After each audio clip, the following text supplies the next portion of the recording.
Senate will come to order. The senators will please take their seats.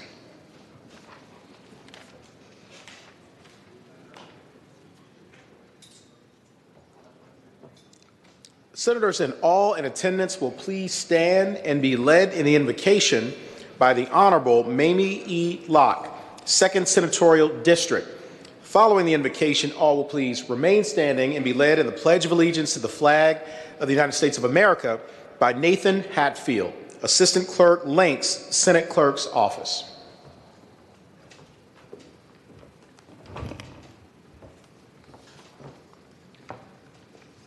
Please join me in a moment of meditation and prayer.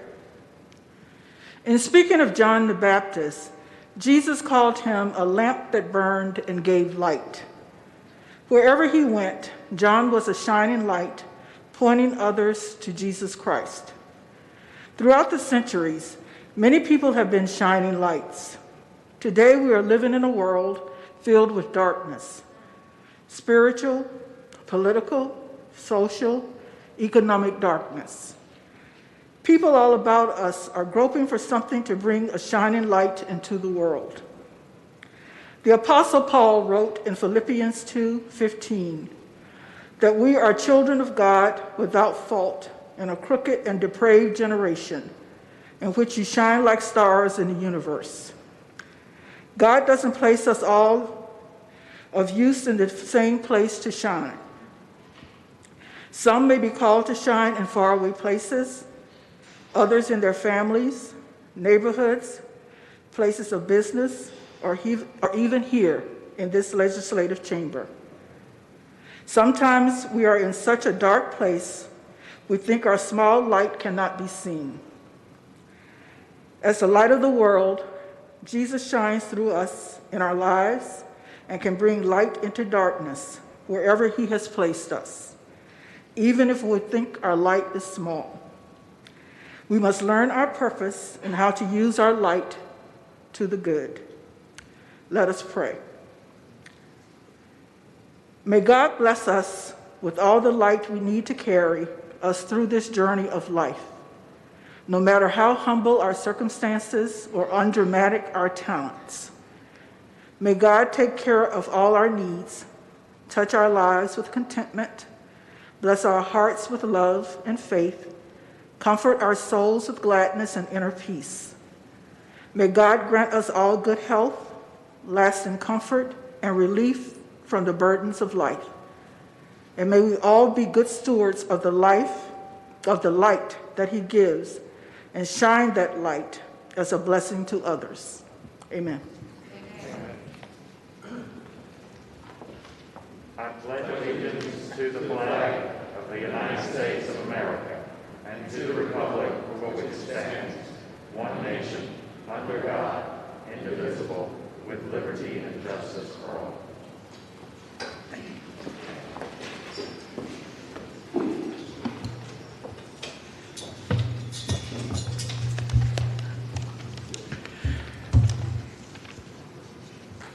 Clerk will call the roll. All those in attendance will please record their vote aye. Clerk will close the roll. You have a quorum, Mr. President. Senate Journal for Wednesday, October the 14th, 2020. The senior senator from Chesterfield, Senator Chase, moves that the reading of the journal be waived. All in favor of waiving the reading of the journal will record their vote aye. Those opposed, no. Are the senators ready to vote? Have all the senators voted? Do any senator desire to change their vote? Clerk will close the roll. Ayes 33, noes 5. Ayes 33, noes 5. The reading of the journal is waived.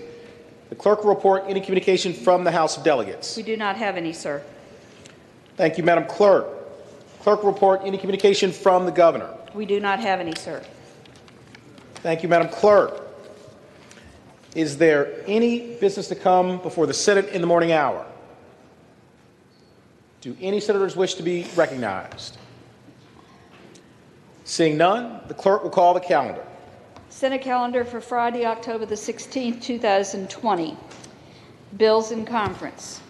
We have conferees Conferees named on the second Committee of Conference on House Bill 5106 by the Chairman of General Laws and Technology, Senator Barker, Senators Barker, Eben, and Reeves.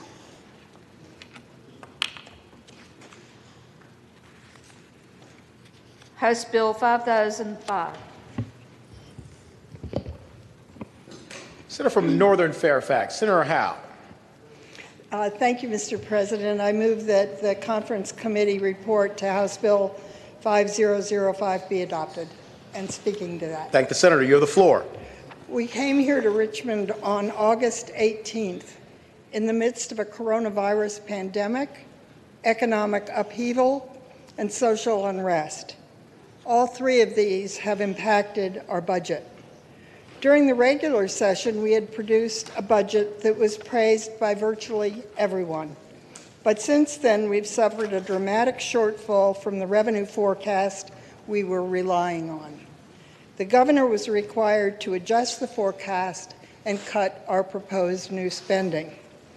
So in this special session, our responsibility has been to prioritize spending and how to spend additional resources made available, including from the federal government. The majority of the items proposed today in the conference committee report are restoring initiatives that were unallotted and recommended for elimination by the governor. Again, to do this in a fiscally responsible way, committee staff found additional resources and savings. We are still not recommending using any of our reserves in an effort to protect our AAA bond rating. Now let me highlight some of the items that we do have in the conference report.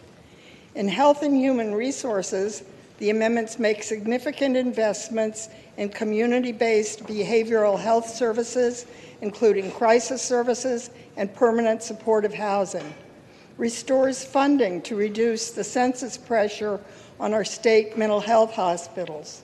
It provides rate increases to support developmental disability waiver providers and skilled and private duty nursing services. It institutes a Medicaid dental benefit for adults starting in July of 2021.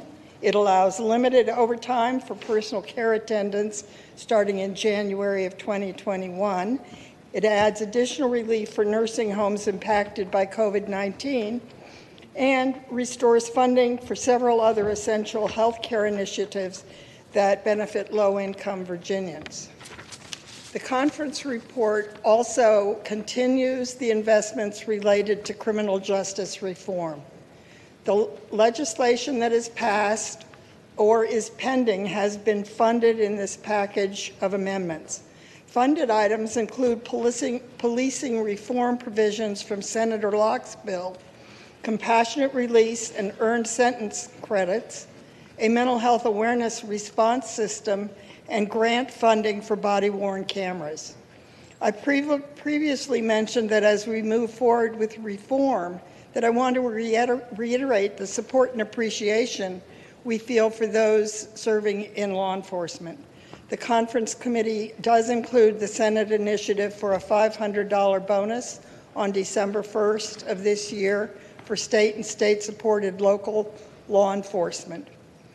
Lastly, I want to mention that the conference report does stipulate spending items under the federal coronavirus relief funds with some flexibility for the governor, and if revenues improve, there is contingent funding for a state and state-supported local employee bonus in the second year of the biennium. Other than this bonus, contingent spending items were either funded or removed in the conference report. I also want to mention that language in these amendments stipulate that the governor should include a teacher compensation action in his introduced budget if revenues are sufficient. I'm going to end by reiterating that though it has taken a number of weeks to get here, this is still a great budget for the people of the Commonwealth, and we accomplished our goals of adjusting the budget based on changing revenues through the pandemic and to address criminal justice reform. I want to sincerely thank my federal conferees, Senator Barker and Senator Hanger, as well as the House conferees, and our staff for their hard work. They always outperform expectations, and they're very high expectations. And I look forward to us adopting the conference report amendments today. Thank you, Mr. President. Thank the senator. Do any other senators wish to be heard regarding House Bill 5005? Seeing none, the question is, shall the Senate adopt the conference? Senator from Prince William County, Senator McPike. Thank you, Mr. President. Abstaining pursuant to Rule 36 on item 385, as well as item C70, but voting on Senate Bill 5005 as a whole. Would the previous abstentions also apply to other senators, Mr. President? Yes, they will. Thank you very much. Thank the senator, and the journal will so reflect. Excuse me, Mr. President. Senator from Accomack, Senator Lewis. Mr. President, a point of order. So our previous abstentions is not necessary to restate the abstention now?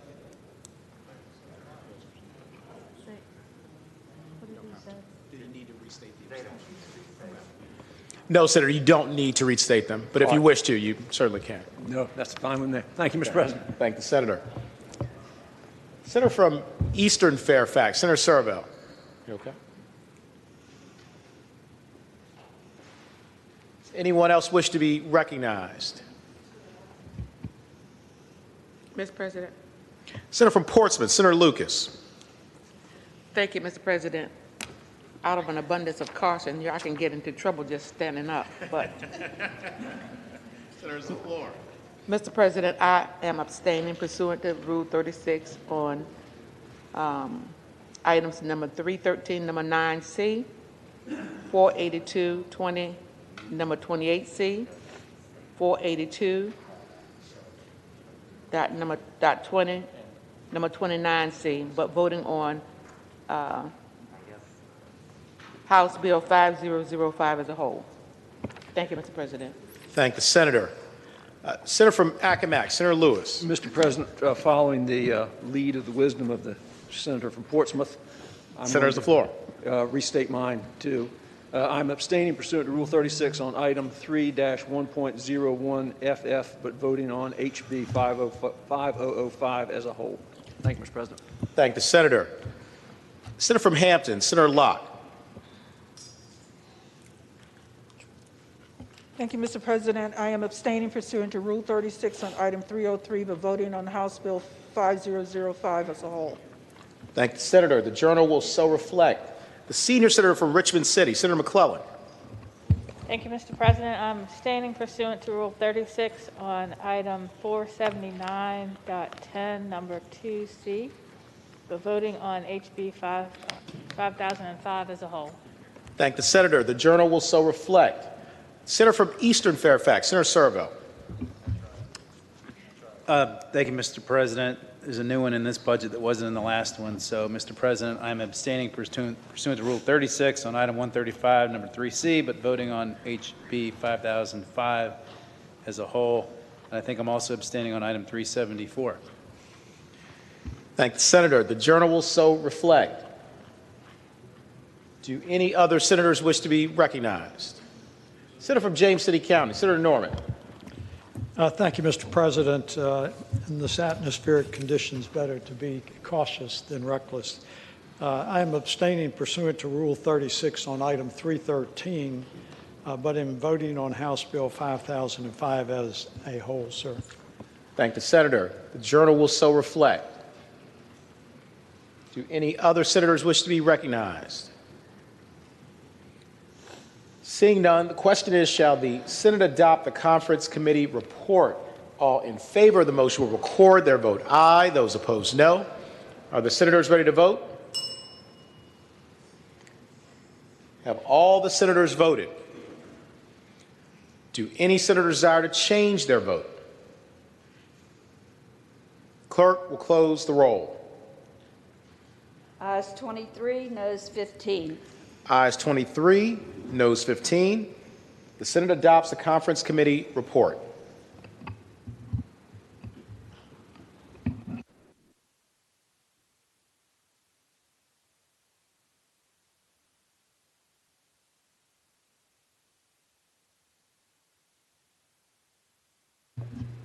Conference Committee report on House Bill 5043.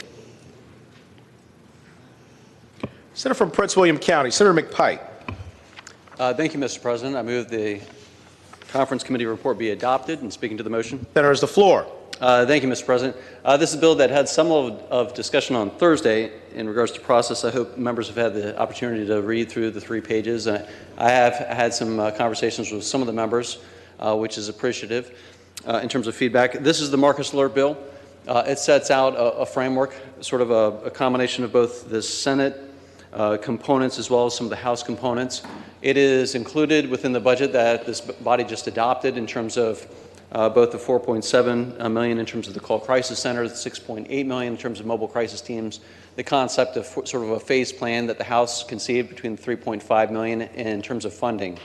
Frankly, this is a bill that's going to save people's lives. I have no doubt in terms of the collaboration that needs to occur between the Department of Criminal Justice as well as DBHDS, Developmental Behavioral Services. The stakeholders, as outlined Thursday, will be required to meet and provide recommendations by July 1 of 2021 to set forth the next few years of efforts, requiring both the mobile crisis teams to be in place by December 1st of 2021, as well as the protocols for these regional crisis teams to be able to respond to different incidents, whether it be substance use disorders, developmental disability, or mental health crisis, Mr. President. And so with this, it does set out multiple years of conceived funding for additional mobile crisis for every region within Virginia. Mr. President, this is, I think, one of the more important aspects that is in line with the efforts this body has done with STEP Virginia over the last few years, and begins to connect the dots not only with crisis stabilization, the same-day evaluation services that this body approved, but also when those calls initially are received through 911 centers, whether it be through call diversion, through the statewide call crisis center, or the intervention of the mobile crisis teams or community care teams that this bill conceives, Mr. President. And with that, ask the bill to be adopted. Thank the senator. For what purpose is the junior senator from Virginia Beach, Senator Kiggins, rise? Mr. President, I rise to speak in support of the bill. Senator has the floor. Yesterday, I met with the Virginia Nurses Association for just a Hampton Roads meeting, and one of the questions that was posed to me was, what are you all up in the General Assembly doing about mental health care and mental health awareness? And I thought of this bill, and I've heard the debate back and forth that we had a few days ago, about the price, and I understand the concerns, on my side of the fence especially, but as a person who helps to treat mental health care, and there's such a stigma. I think we can all agree we're trying to erase this stigma and work on better health, just advocacy and awareness. And STEP Virginia has been great, but there are so many barriers that still exist to getting mental health care to patients. And STEP Virginia is wonderful because people can come and get same-day treatment, but we're still waiting for people to come to us. And I feel like this is a bill that really just gets mental health care to the people who need it, who aren't showing up on our doorsteps, who aren't asking for that mental health awareness. I understand that it allows localities to make this protocol, and I don't want to get in the way of, I'm sure there's situations where there's acute shootings, hostage situations that are better served by law enforcement and not mental health providers. But I certainly think that there are situations where mental health providers would be really the first line. I know in geriatrics, there's about 10% of our population of America that suffers from cognitive impairment. I have patients who have gotten agitated from their dementias. Their families call 911. They don't know what else to do with this patient who's beside themselves and running out the door. I have stories of them being dragged to jail and these patients being jailed, given court dates. They can't remember their court dates, and they get just fines, and they're in more trouble. So it's not only the cognitive impairment people, but looking out for people with other mental illnesses. I just think this is a great integration bill, so it provides mental health to the community and gets it out there. I know there's a cost, but I think it's worth the cost in this case, and I encourage my colleagues to support. Thank you, Mr. President. Thank the senator. For what purpose is the senator from Portsmouth, Senator Lucas, rise? Okay.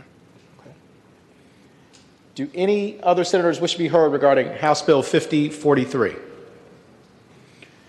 Seeing none, the question is, shall the Senate adopt the conference committee report? All in favor of the motion will record their vote aye. Those opposed, no. Are the senators ready to vote? Have all the senators voted? Do any senators desire to change their vote? Clerk will close the roll.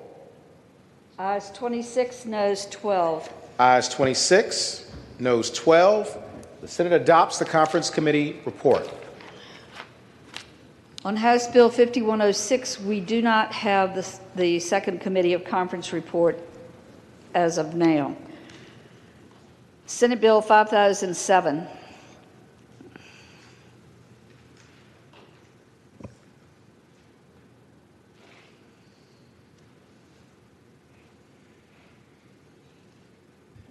Thank you, Mr. The President. junior senator from Richmond City, Senator Morrissey.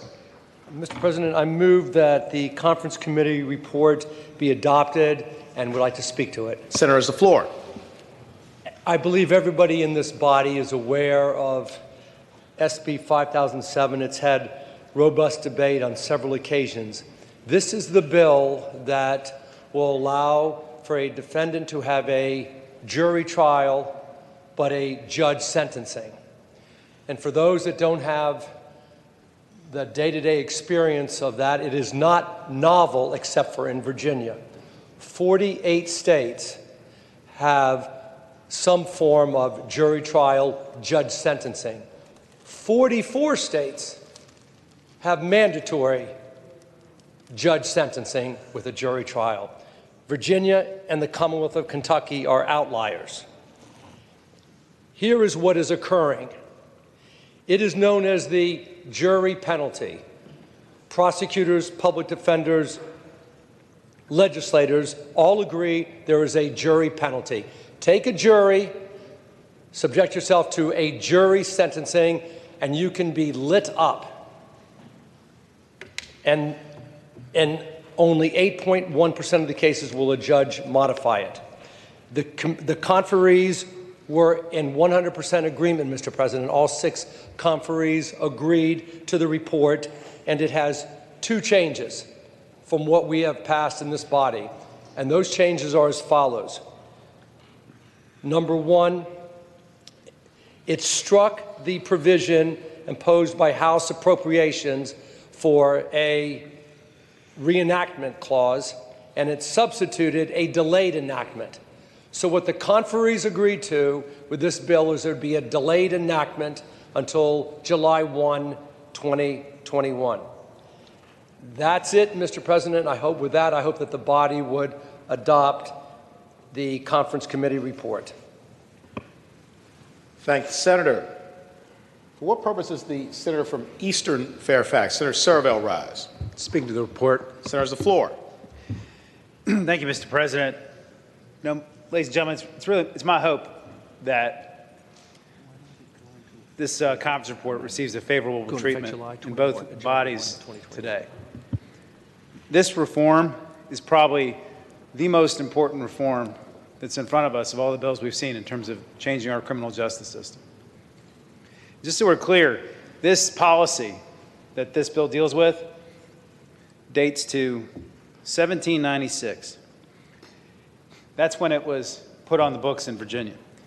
And at the time it was put on the books, all felonies in Virginia were punishable by one thing, and it was death.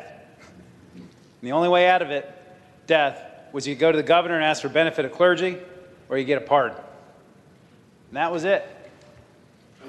And people didn't think that was fair, and this was one of the ways they came up with a safety valve. And just to give you all a sense of the thinking at the time that this policy derives from, that we're now hopefully freeing ourselves from, Thomas Jefferson actually put in a bill to reform Virginia's criminal justice system 2 years before this became the law in the Commonwealth, that is sentencing by jury.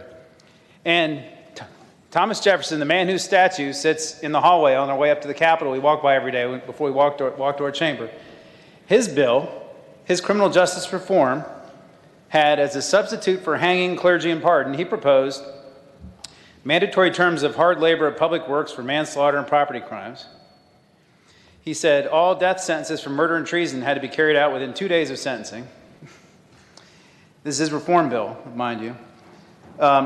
If somebody murdered a family member, committed petty treason, their bodies would be delivered to anatomists to be dissected. Murderers who used poison would be poisoned to death. If you got convicted of dueling, you were gibbeted.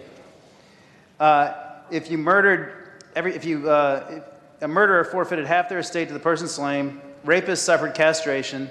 Women guilty of polygamy had a hole cut in their nose. These were the reforms that were proposed by the people that came up with this policy we're repealing. These are the times we're freeing ourselves of. This is the policy we're trying to get rid of, okay? This practice has been rejected by the federal government for decades. It's only the law in one other state besides Virginia, pretty much. There's 40 other states have abandoned this. This policy is way overdue for reform. Even Commonwealth attorneys agree that it chills right to trial by jury. And I really hope that after we pass this out of this chamber, that we don't have to deal with this in future sessions, because changing this policy is way overdue. It's decades overdue. It may even be a century overdue. And I hope we can pass it, and I hope it'll become the law. Thank the senator. For what purpose the senator from Rockingham, Senator Obenshain, rise? Mr. President, I rise to speak to the conference report. Senator's the floor. You know, I'm not going to talk about holes in heads and the ancient practices that the senator from Eastern Fairfax refers to. I don't think anybody would suggest we need to go back in history, but what I would suggest is that, you know, we have a civil and criminal justice system that work pretty well together. And we've just gone through a period over the course of the past 10 years in which we have really fought hard to make sure that it continues to work well and in balance. You know, we have had circuits where the number of judges that sat in those circuits was grossly inadequate, and we've had other circuits in which they've had too many judges. And we have gone back and, without judicial redistricting, we have tried to figure out how many judges we need so that our system of civil and criminal jurisprudence and civil and criminal justice work well together, and that we're not leaving people out in the cold.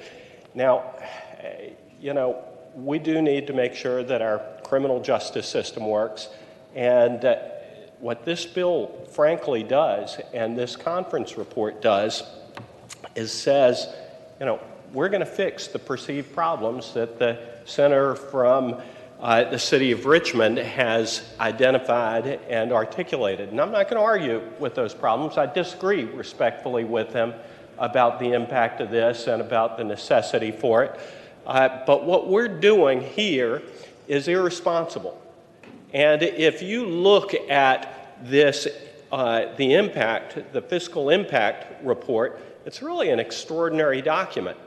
It says that the impact of this is going to be a delay in hearing civil cases that is going to be particularly pronounced because of the increase in the number of jury trials that are going to be taking place in the criminal system, and because the criminal proceedings generally take precedence over civil matters, and it is not possible to calculate the specific fiscal impact, but the Office of the Executive Secretary believes that there will be a significant impact on the circuit court documents across Virginia. And I know, hold on, I know that the junior senator from the city of Richmond, as was evidenced by some of his questions to Senate Finance, is going to say, but we're going to have savings in the penal system, that the Department of Corrections is going to be keeping people for a lot less time. And maybe that's going to be so. Maybe that's going to be so. But what this is doing is it's saying we're just not going to allow civil litigants for the foreseeable future to get to court.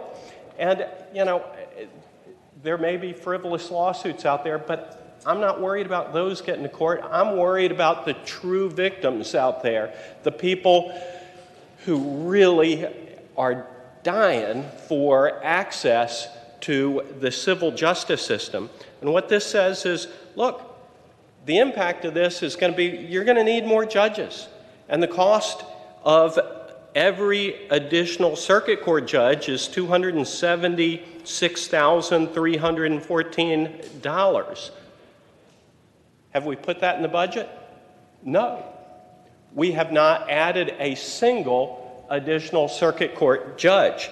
The circuit court clerks, one position, underpaid I would say, is $27,941 for each additional circuit court clerk. Have we put that in the budget? No. There's not a single penny of additional money going into the budget for circuit court clerks. It also says we're going to need to pay more for jurors across the Commonwealth of Virginia. Is more money being put in for that? No, it's not.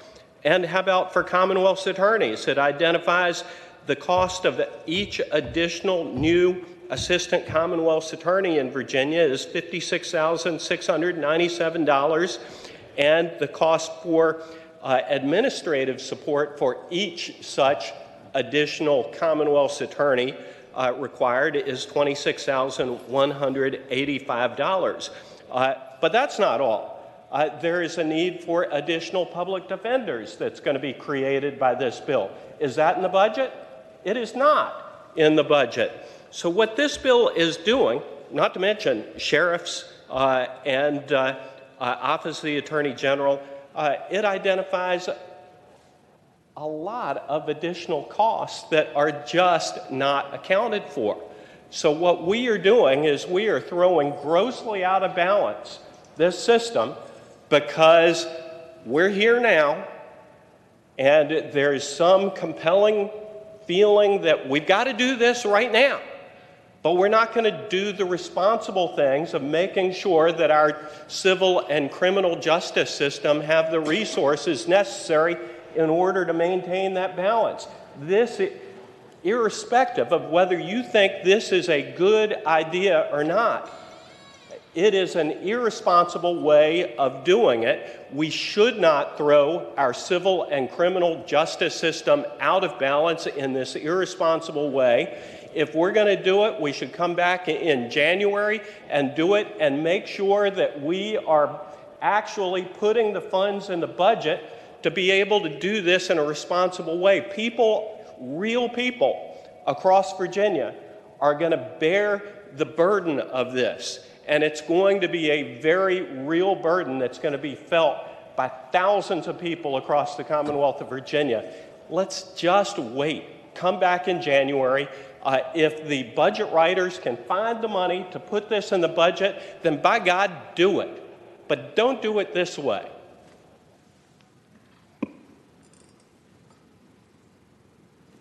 Thank you, Senator. For what purpose is the senator from James City County, Senator Norman, rise?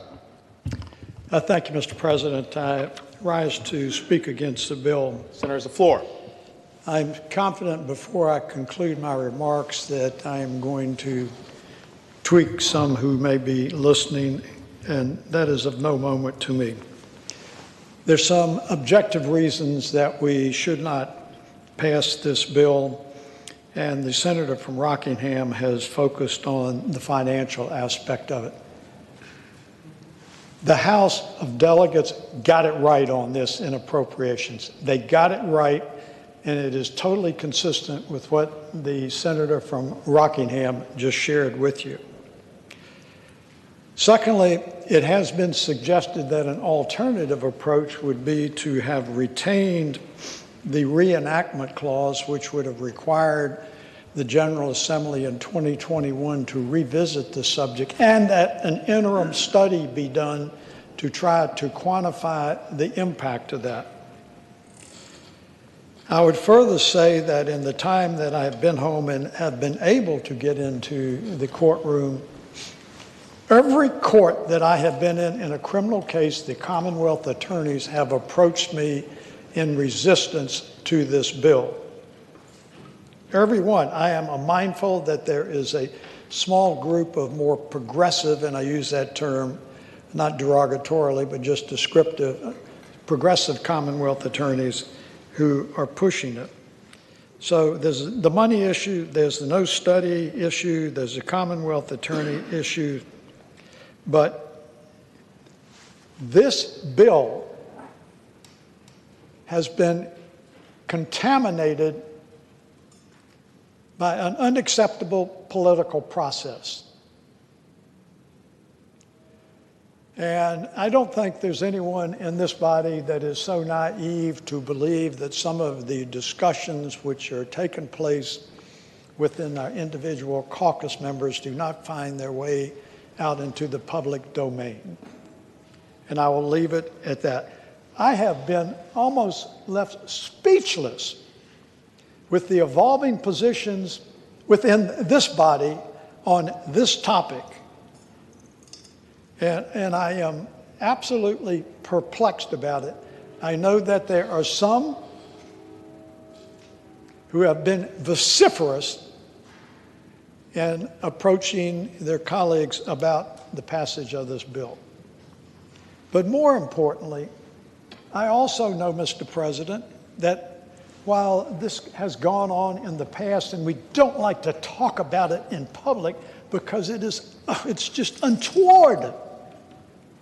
There are phone calls that are being made with those perhaps in another body who resist this, saying, if you don't change your position, I'm going to personally see that you're primaried. I realize that happens in reality. That has not been something that has been pervasive in this body, especially calling people in the other body. This is absolutely getting to be putrid on the subjective issues. There are a number of objective issues that would suggest to us that this is premature financially, it's premature from lack of a study, it is premature from the impact on Commonwealth attorneys. But I just suggest to you, this has been the most disappointing experience of any bill in this session.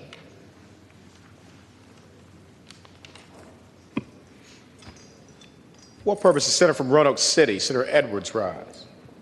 Mr. President, speaking for the bill, too. Senator's the floor. Speaking in favor of the bill, Mr. President,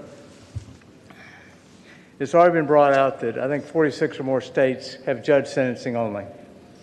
The federal system I know a lot about is strictly judge sentencing only. Virginia is one of the very few states that allow the prosecutors to say, I want a jury sentence. That's an outlier. And a lot of prosecutors in Virginia agree with this. Let the defense make the call. And I can tell you this, I'm probably the only person here in this office, probably the only person I think in the General Assembly that's been a JAG officer in the United States Marine Corps. I was a prosecutor, I was a defense attorney, I was a court-martial review officer, and I was a United States Attorney for the Western District of Virginia with the federal system. That's a judge sentencing only. In the military, it's the defense call, not the prosecutor's call.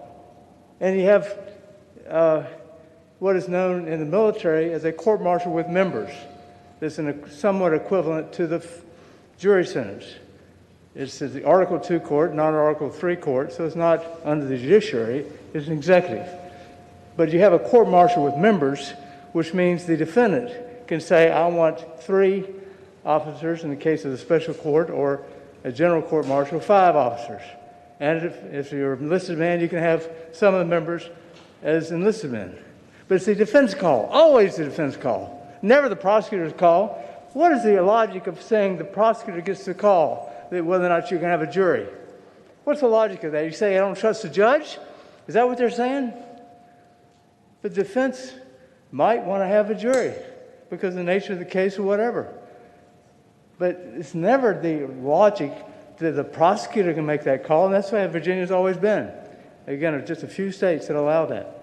It's a matter of fairness in the criminal justice system. And Mr. President, the military does it this way. The defense makes the call. In the federal system, it's always judge sentencing. In 46 or more states, it's always the judge sentencing. And that's the better way. And in terms of the cost, tell me, it's a lot more time-consuming to bring in 12 jurors for sentencing than for a judge to do it. If the defense wants to make that call, bring them in. The defense ought to have the right to do that. But I cannot see any rationale for a prosecutor saying, I'd rather bring in 12 jurors. And we know how the system really works. The prosecutors who want to continue that system, they use it in a way that just beats on the defendant and forces a defendant to take a guilty plea that is unfair in the minds of many people. Now, I know there are prosecutors that say, no, let's keep it the way it is so I can force a plea bargain on somebody, and they say this all the time, that it's an unfair plea bargain in many cases. Not all the cases, but in many cases. We're hearing this all the time. This is a very important reform in our jury system and our sentencing system. Let the defense make the call. If he wants to have a trial by jury on findings, obviously the finding of guilty, that's a right that any defendant has. But when it comes to sentencing, maybe the defendant would rather have a judge, and the prosecutor should not be the one who makes that call. This is a very important bill, and I urge the body to support it, to give the defendant the right to make the call as to whether or not he wants a jury or wants a judge. Thank you, Mr. President. Thank the senator. For what purpose does Senator from Bath, Senator Deeds, rise? To speak briefly to the bill, if I may. Senator has the floor. I just want to follow up on a couple of points that the senator from Roanoke City made. You know, a generation ago, there were a lot more criminal jury trials in this Commonwealth. A couple of things have combined with the ability of the Commonwealth to ask for a jury to reduce dramatically the number of criminal jury trials. Number one, we have imposed over the last 25 years, in fact, the entire time I've been here and before then, we've imposed more mandatory minimum periods of incarceration. We impose those periods of incarceration that they work into the guidelines sometimes, but we created guidelines. The jury doesn't have access to the guidelines. And in 1995, we passed truth in sentencing. And I voted for truth in sentencing. I think juries ought to have access to the truth. But that gives juries access to criminal histories. And if people exercise their constitutional right to take a jury and the criminal histories out there, what's going to happen? They're going to get more and more time. So the jury request on the part of the Commonwealth is both a sword and a shield, but it's primarily a sword to force mainly the poor defendant, the defendant who's relying on a court-appointed lawyer or a public defender, the poor defendant to take a deal that he might not need to take in a close case. In a close case, when you're looking at guidelines that give you a year and a half or a jury possibility of 40 years, what are you going to do in a close case? What are you going to do? You got a court-appointed lawyer that's going to get $1,000 to try the case. What are you going to do? A lot of times defendants are going to say, well, I'm not going to take a chance. I know I'm not guilty, but I'm not going to take a chance. I'd rather take that time that the good old prosecutors offered me rather than taking my chance with that 40-year sentence with a jury. This bill is about making sure that ordinary people, that basically poor people, their constitutional rights are protected. It's making sure that they get a fair shake in the criminal justice system. This is the most important bill, most important criminal justice bill we're dealing with in this special session. And I would suggest that in 20, 30 years' time, we're going to look back on this session as a success or a failure with respect over whether or not we pass this bill. And I hope that we do.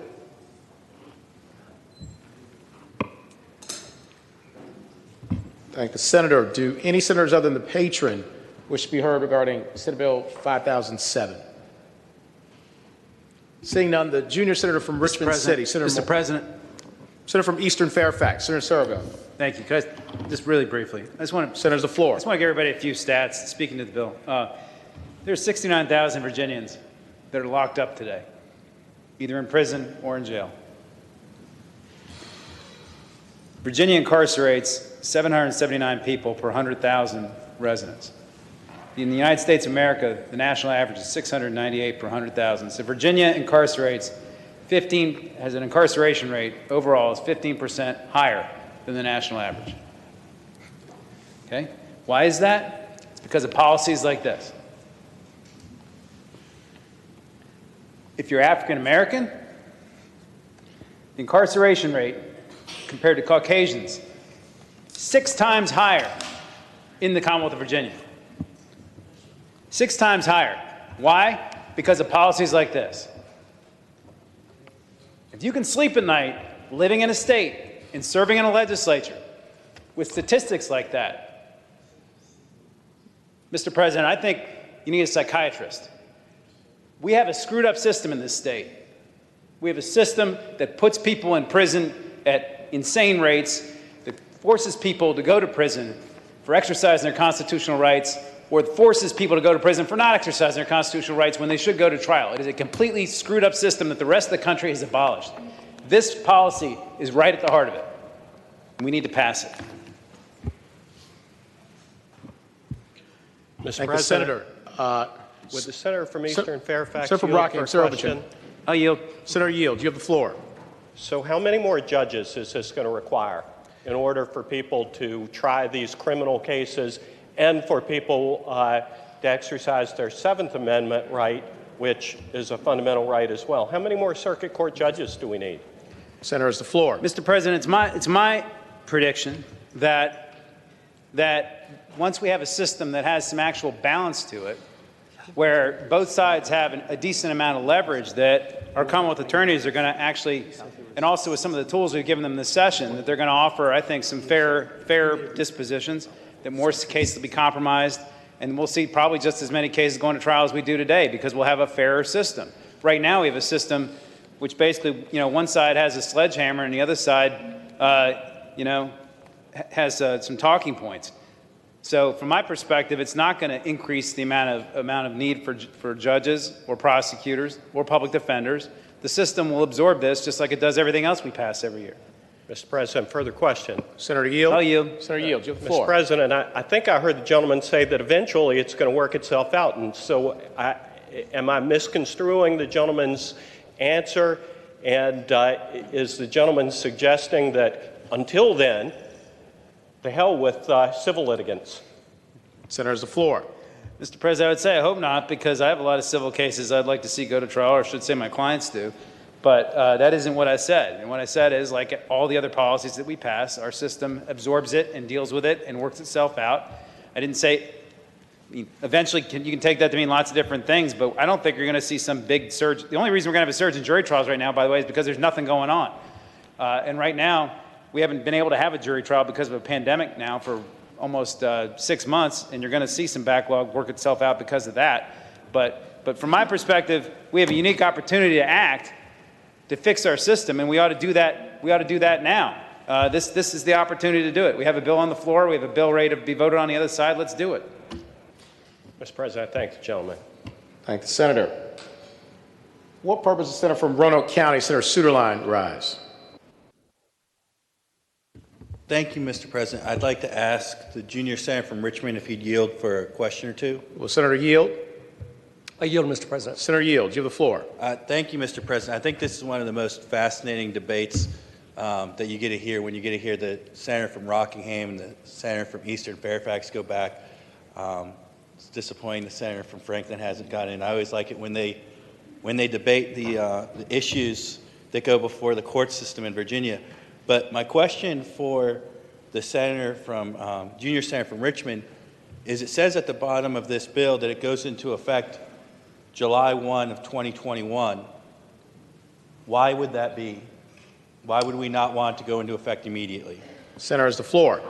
I would like it to go into effect immediately upon signature of the governor. However, the conferees, as they often do, they compromised and they stripped the reenactment clause and put in a delayed enactment. I would have loved to see this law go into effect the moment the governor signs it. Further question? Yes, Mr. President. Senator Yield? I yield, Mr. President. Senator Yield, you have the floor. So if we're to believe everything I hear from the Senator from Eastern Fairfax on why it's such a good policy, and I'm to believe the Senator from Rockingham about the effects it will have, why would we not want to do this during the regular session when we also are going to deal with the budget again, if it's not going to go into effect until July 1st? Senator has the floor. First of all, I don't agree with your premise, and I'm going to address that in a moment. The senator from Rockingham, who I have a great deal of respect for, talked about an implosion of the civil system, and that's simply not accurate. That's not going to happen for reasons that I'll address in a few moments. With regard to the jury trials that will result, there will be an initial uptick in jury trials, and then it will quickly fall back to where it is in all the other 48 states. There will be a jury trial rate of somewhere between 1% and 4.1%. That's a fact. Mr. President. Further question? Yes, sir. Senator Yield? I yield, Mr. President. Senator Yield, you have the floor.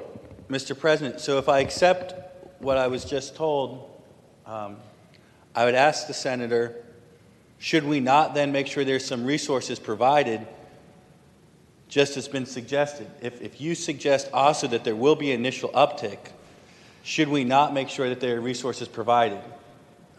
There are no additional resources. Floor. I yield, Mr. President. Senator has the floor. Sorry. Thank you, Governor. Thank you, Mr. President. I disagree profoundly that there will be additional resources necessary. Let me be specific. Immediately upon passage of this bill, I can see the scenario where some defense attorneys ask for that jury trial knowing that there will be a judge sentencing. Here is a classic example that happens every day. A defendant is charged with distribution of a gram of heroin. There's a sentencing guideline between 1 and 2 years. The prosecutor offers 4 years. Now, right now, and if the defendant says, I won't accept it, the prosecutor says, then take a jury trial. That's code for jury sentencing. That's code for watch out, because you could get anything. And if a jury comes back with a 40-year sentence or a 30-year sentence, that's what the judge is going to impose in 92% of the cases. Those are facts. So what will happen is the defendant simply acquiesces, not willing to risk decades in prison. That defendant will take that offer of 4 years. But with this bill, what will occur is the following. The prosecutor will offer it, defendant will say no, take the jury trial, and the judge will sentence. The judge will impose a sentence within the sentencing guidelines, considering the defendant's record. And after that happens 1 or 2 times, you know what a prosecutor is going to do? He's going to start making an offer that is commensurate with the crime. That's what's going to happen. There will be no implosion whatsoever. None. In this country, the jury rate, the number of jury trials that are demanded for felonies is, as I said, between 0.5%, I have a matrix, and 4.1%. That means a low of 1 jury trial for every 200 cases to a high of 4.1 jury trials. Throughout the country, where does anybody think that's going to change in Virginia if we do what the other 48 states are going to do? That prosecutor will make an offer that's consistent with the charge that the defendant has been charged with. That's all that's going to happen. Further question? Mr. President, I thank the senator. Speaking very briefly. Senator has the floor. Thank you, Mr. President. I appreciate the senator. I appreciate his passion. I got to hear him present it in the House back during the regular session.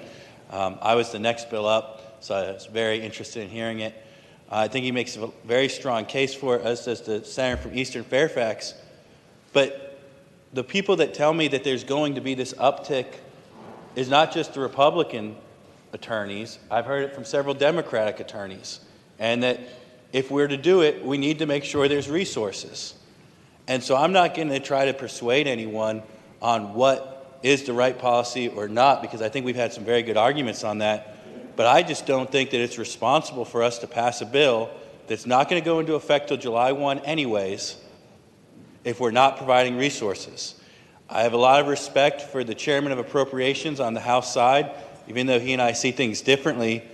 But when I watched their reluctance, because they said that this was a policy they agreed with, but they could not see how they could responsibly fund it at this moment in time, I think this is something that we ought to have this debate in January, and at the same time coupled with budget language that could go with it. And then we can have the great dialogue we're having. It just does not seem responsible at this time to pass something that we're saying is going to stifle the judicial system, which I know upsets the attorneys, but I dislike it more when my actual constituents complain to me about what's happening in the courtroom and their ability to actually be heard. So thank you, Mr. President. Thank the senator. For what purpose, the senator from Prince William County, Senator McPike, rise? Thank you, Mr. President. Would the senator from Eastern Fairfax yield for a question? Will Senator yield? I'll yield. Senator yield, you have the floor. Thank you, Mr. President. And I thank the senator. As a preface to the question, I was having a beer with one of my neighbors who tends to be libertarian, much more civil libertarian, and sort of trying to walk through and explain the bill a little bit.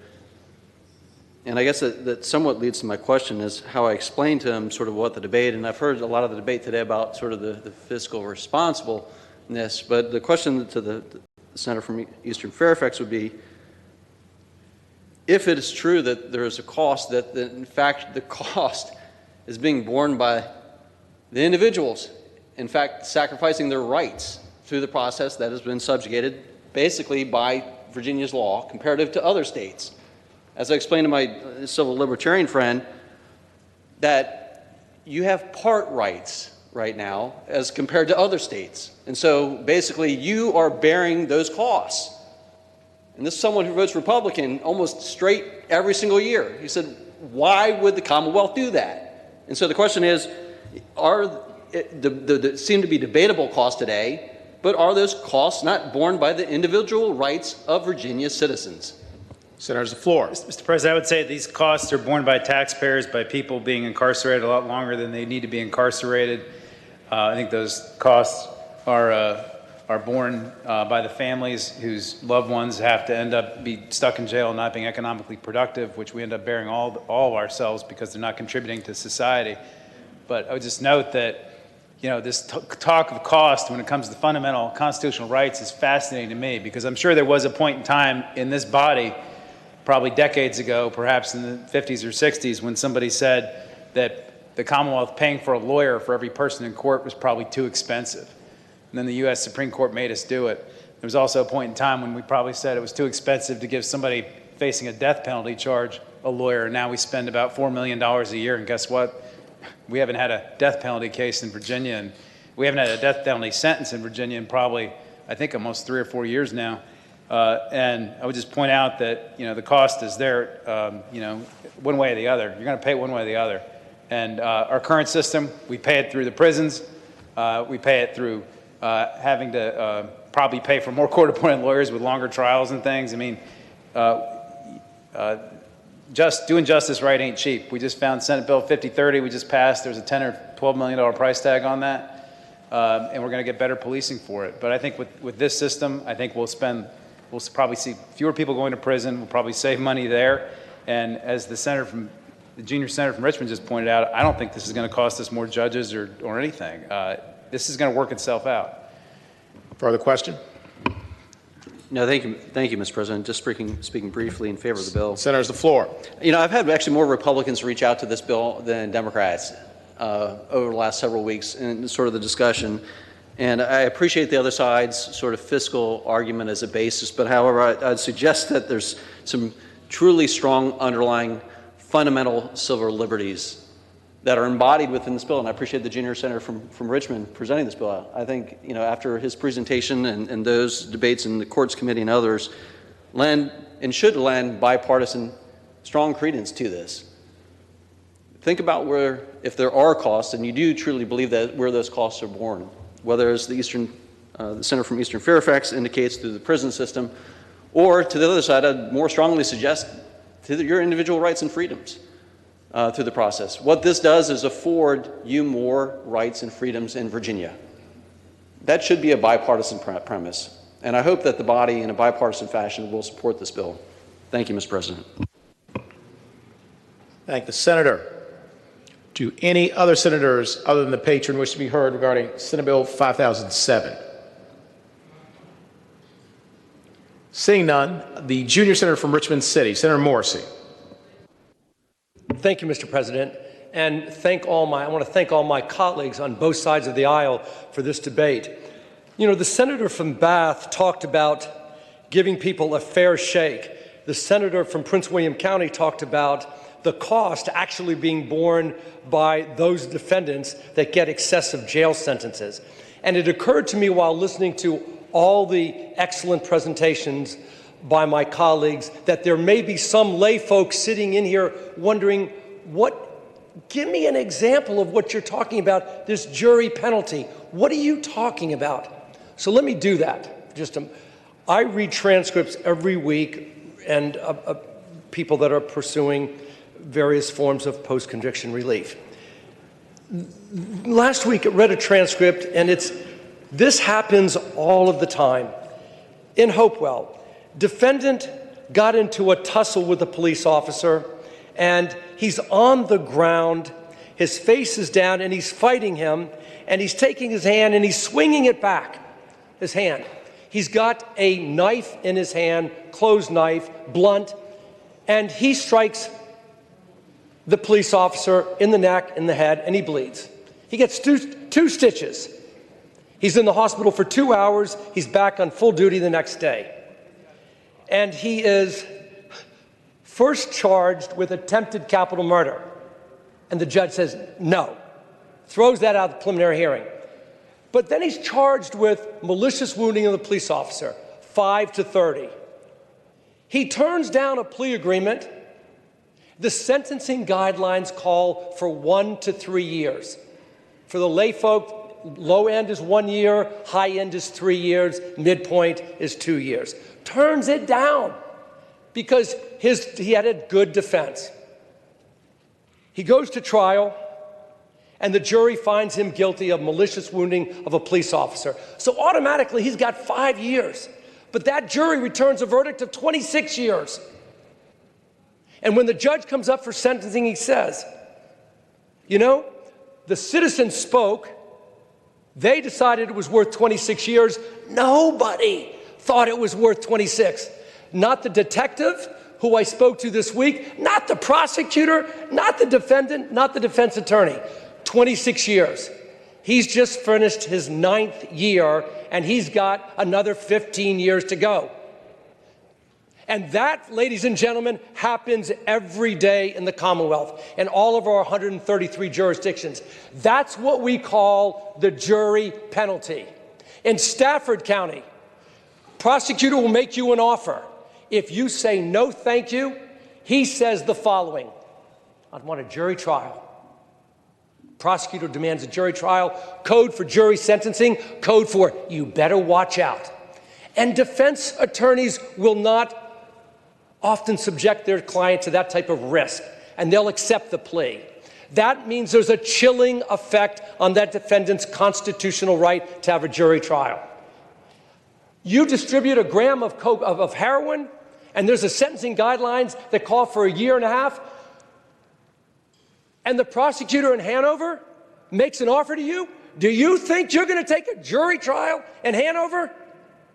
And I'm saying this not disparagingly to the citizens of Hanover. I'm saying it respectively. No, you're not, because there's a jury penalty. They could light you up for 30 years at a New York second. So, what does this do? This bill simply says, let the citizenry be involved. They'll determine guilt or innocence, and anybody can demand a jury, the prosecutor, the defendant, or the judge. But let the person who's best able to determine what the appropriate sentence is, the judge who has sentencing guidelines, who can listen to the victim impact statement, make the final decision. That's what this bill does, and we're just doing what 48 other states do. Now, I mentioned earlier that I would address some of the facts. I always enjoy listening to my colleague from Rockingham, and he brought up the following. He suggested that the system is going to implode, that civil litigants will not have their day in court. Folks, that will not happen. Here's a fact. Here's a fact. In 1992, when I was the Commonwealth's attorney in Richmond, I had 16 assistants. We had a total of 17 prosecutors. We did 450 jury trials that year. We were the busiest and largest Commonwealth Attorney's office in the state. 450 jury trials. Fast forward a quarter of a century. The Richmond Commonwealth Attorney's office now has 40 prosecutors. 40 prosecutors. Do you know how many jury trials they did in 2017? 102. The year before, 93. Twice as many prosecutors, 450 jury trials a quarter of a century ago, 100. And nobody was complaining back in 1992 that we didn't get our day in court for civil litigants. It simply did not happen. My colleague from James City County says that he's profoundly disappointed about this debate. He should be profoundly appreciative that we are having this type of debate to discuss a constitutional right to a jury trial. Can you imagine if we were in 1920 and we were talking about women's right to vote? Can you imagine the argument as follows? You know, I think that's a good thing that the women are allowed to vote, but think of the expense for the State Board of Elections and more poll workers. Let's just wait. Or in 1960, in Gideon versus Wainwright, do you know then that defendants only had the right to a defense attorney in a capital case? So a defendant would go up against a prosecutor for breaking and entering or robbery by himself. Yes, it costs the state more money. But you know what we did? We protected those defendants. And now, 40, 50 years later, every defendant who is subjected to a jail sentence gets a right to a defense attorney. Now, we talked about this fiscal impact, and my friend from Rockingham County said, more judges, more prosecutors, more public defenders. Did I mention in 1992 we have the same number of judges in Richmond that we have today? Do you know the public defenders? Because there's two groups of people that are going to have more, according to the gentleman from Rockingham, we're going to need more people, prosecutors and public defenders. Do you know that the public defenders have run this by their budget folk? Do you know how many additional public defenders they are suggesting we need because if this bill goes into effect? 0. They are not going to ask for one additional public defender. I know my friend, my colleague in the House of Delegates, Delegate Scott, said that he has spoken to many judges, and they want jury trial judge sentencing. And by the way, did you know this? In every jury trial where the jury comes back with a sentence, the judge does the sentencing anyway. 2 months later, he gets a pre-sentence report, and he does the sentencing. There will be no more judges. There will be no more additional Commonwealth's attorneys. There will be no more public defenders. What we will have is a system that is fair. We will no longer chill people's constitutional rights to a jury trial. That's all this bill does. And to think, we in Kentucky are the only two outliers on it. The only people that really object to this, you know who they are?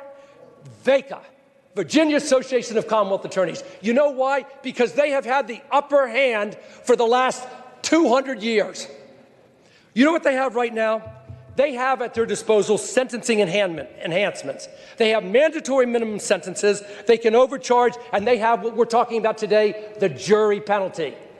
I'm feeling so sorry for them that finally we get a system where the jury can determine guilt or innocence, and the judge then can impose appropriate sentence. I feel no pain, I feel no sorrow for those Commonwealth's attorneys. And if it happens that a certain individual or individuals get primaried because they are involved in the chilling of people's constitutional rights, so be it. I might even help them. I'm Joe Morrissey, and I'm not running for re-election.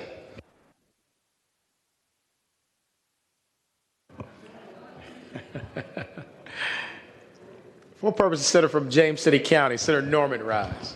Mr. President, very briefly, I apologize for speaking again, but I've got to say, those of us that are still either prosecuting or defending these criminal cases know a little bit about them in this day and age.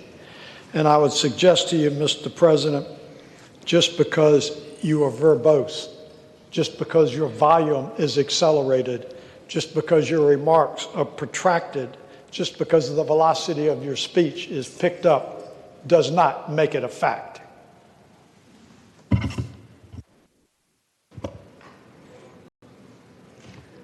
Do any other senators wish to be heard on Senate Bill 5007? Seeing none, the question is, shall the Senate adopt the conference committee report? All in favor of the motion will record their vote aye. Those opposed, no. Are the senators ready to vote?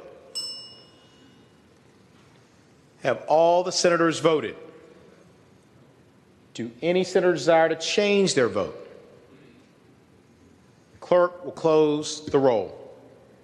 Ayes 22, noes 16.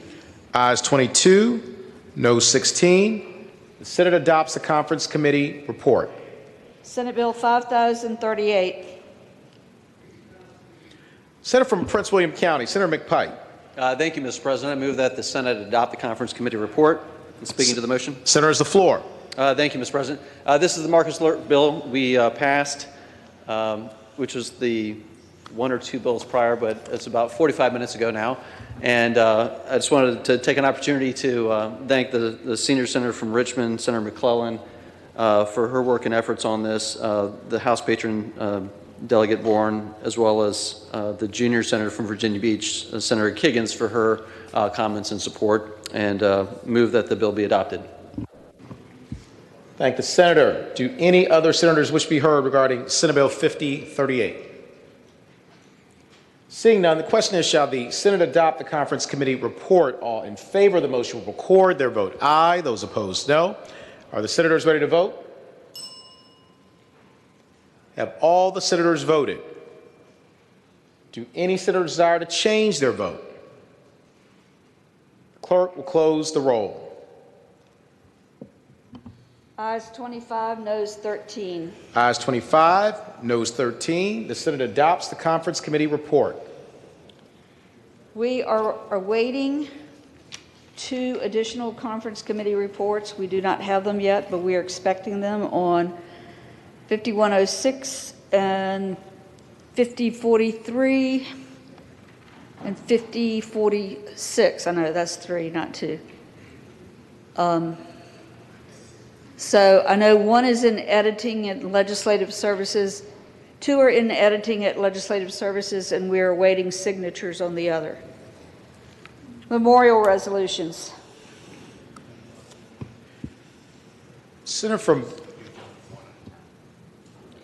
Memorial resolutions. Senate Resolution 566, celebrating the life of John Conover. Senator from Bath, Senator Deeds. Mr. President, I move the resolution. Thank the senator. The memorial resolution will be agreed to in the usual manner. All those in favor of agreeing to the memorial resolution will please rise.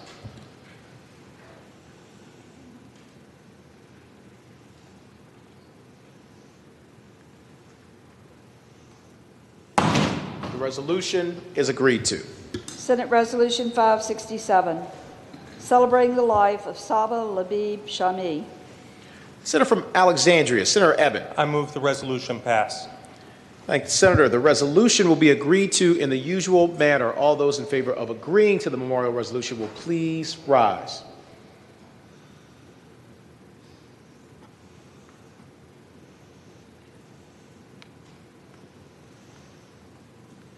The resolution is agreed to. Are we going to get a vote on your expungement bill? We're going to put both of them together and put a reenactment clause on it.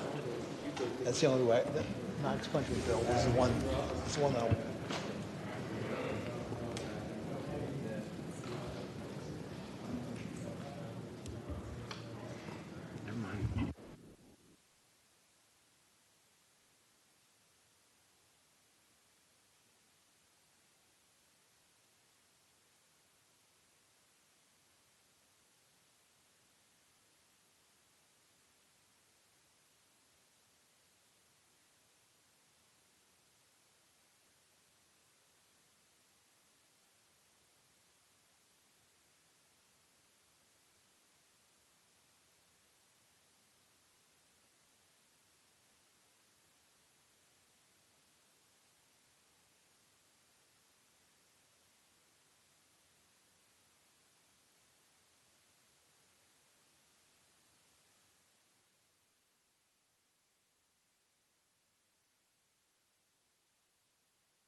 Senior Senator from Fairfax, Senator Sasslaw. Mr. President, I would move that we now stand in recess till 6:15.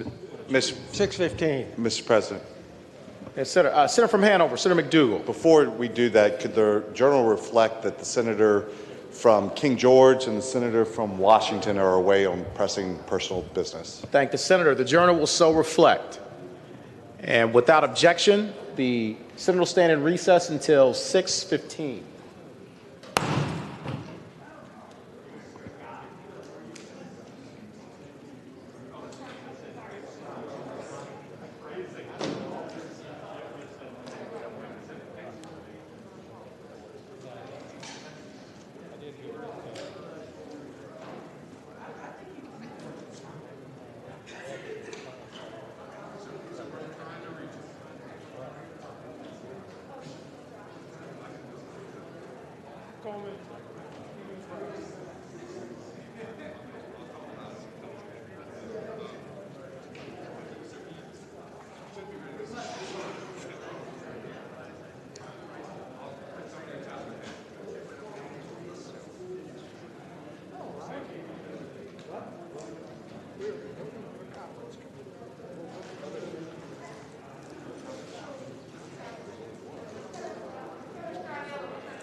Senate will come to order. The senators will please take their seats.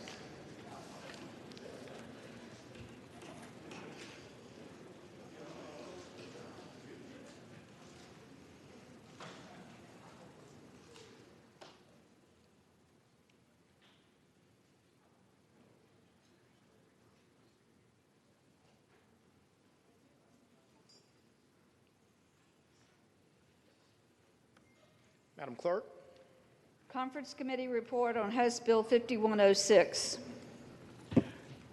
Senator from Southern Fairfax, Senator Barker. Mr. President, I move that we adopt the Conference Committee report on House Bill 5106, and speaking to that motion. Senator has the floor. Mr. President, members of the Senate, this is a bill we discussed briefly day before yesterday. There had been an earlier conference report, and the senator from Fairfax City raised some questions and concerns about it, and those were reiterated by the senator from King George and the senator from Hanover. So what we did was we basically defeated the bill and moved to the second conference committee to address the issues.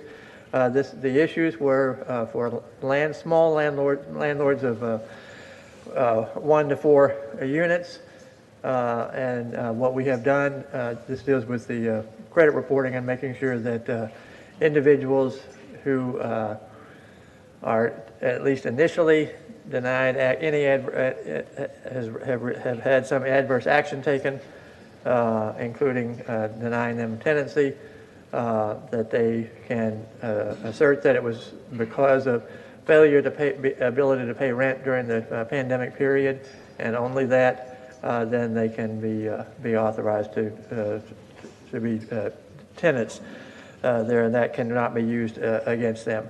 So what we did with the language was that we made it comparable to what the language on the evictions, and made it such that the landlords who have an interest in 4 or fewer units are not affected by this and do not have to comply with this. That's a logical type of thing to do here, because this is only a temporary thing, and small landlords would not necessarily be aware that this had been put in place. And so with that, I would reiterate my motion that we adopt the conference committee report. Thank the senator. Do any other senators wish to be heard regarding House Bill 5106? Senior Senator from Virginia Beach, Senator DeSteff. Mr. President, will the gentleman from Southern Fairfax County yield for a quick question? Will Senator yield? I'd be happy to yield. Senator yield, you have the floor.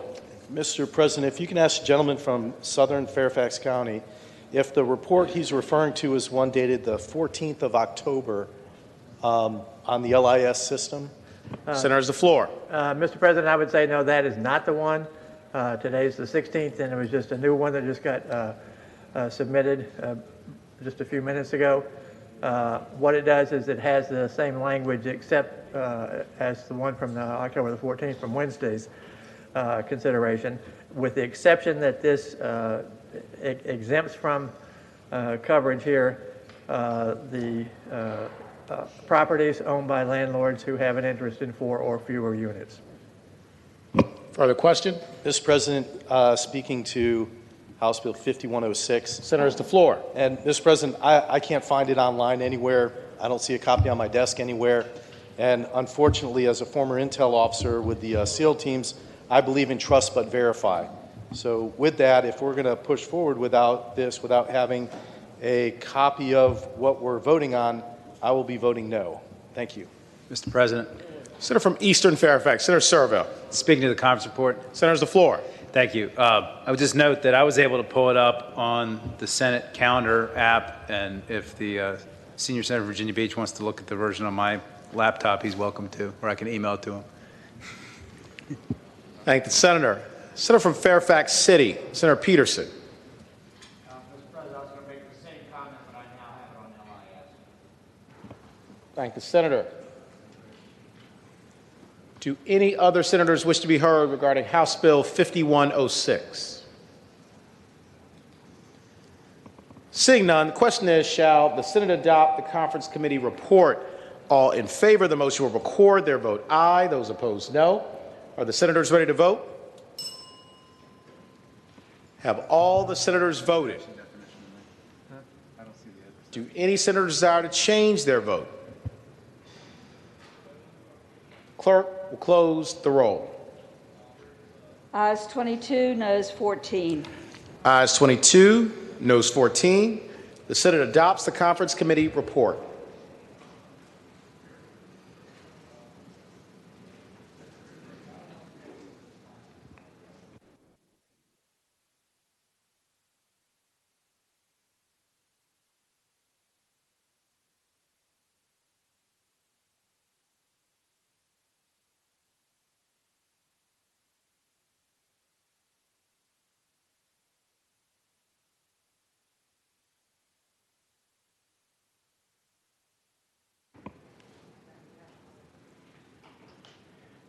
Just to have us all on the same page, we're waiting for two conference committee reports from the House, and we were going to proceed to points of personal privilege, but Senator from James City County, Senator Norman. Thank you, Mr. President. I was going to inquire of the clerk if that completes the functional calendar that we have at this moment, and if we are going to go to points of personal privilege, which I hope will be few and condensed, and we do not have those conference committee reports, is there any reason we cannot address those when we come back to take the final action on the budget? There's no reason you can't wait till you come back. If we don't have them, they're supposedly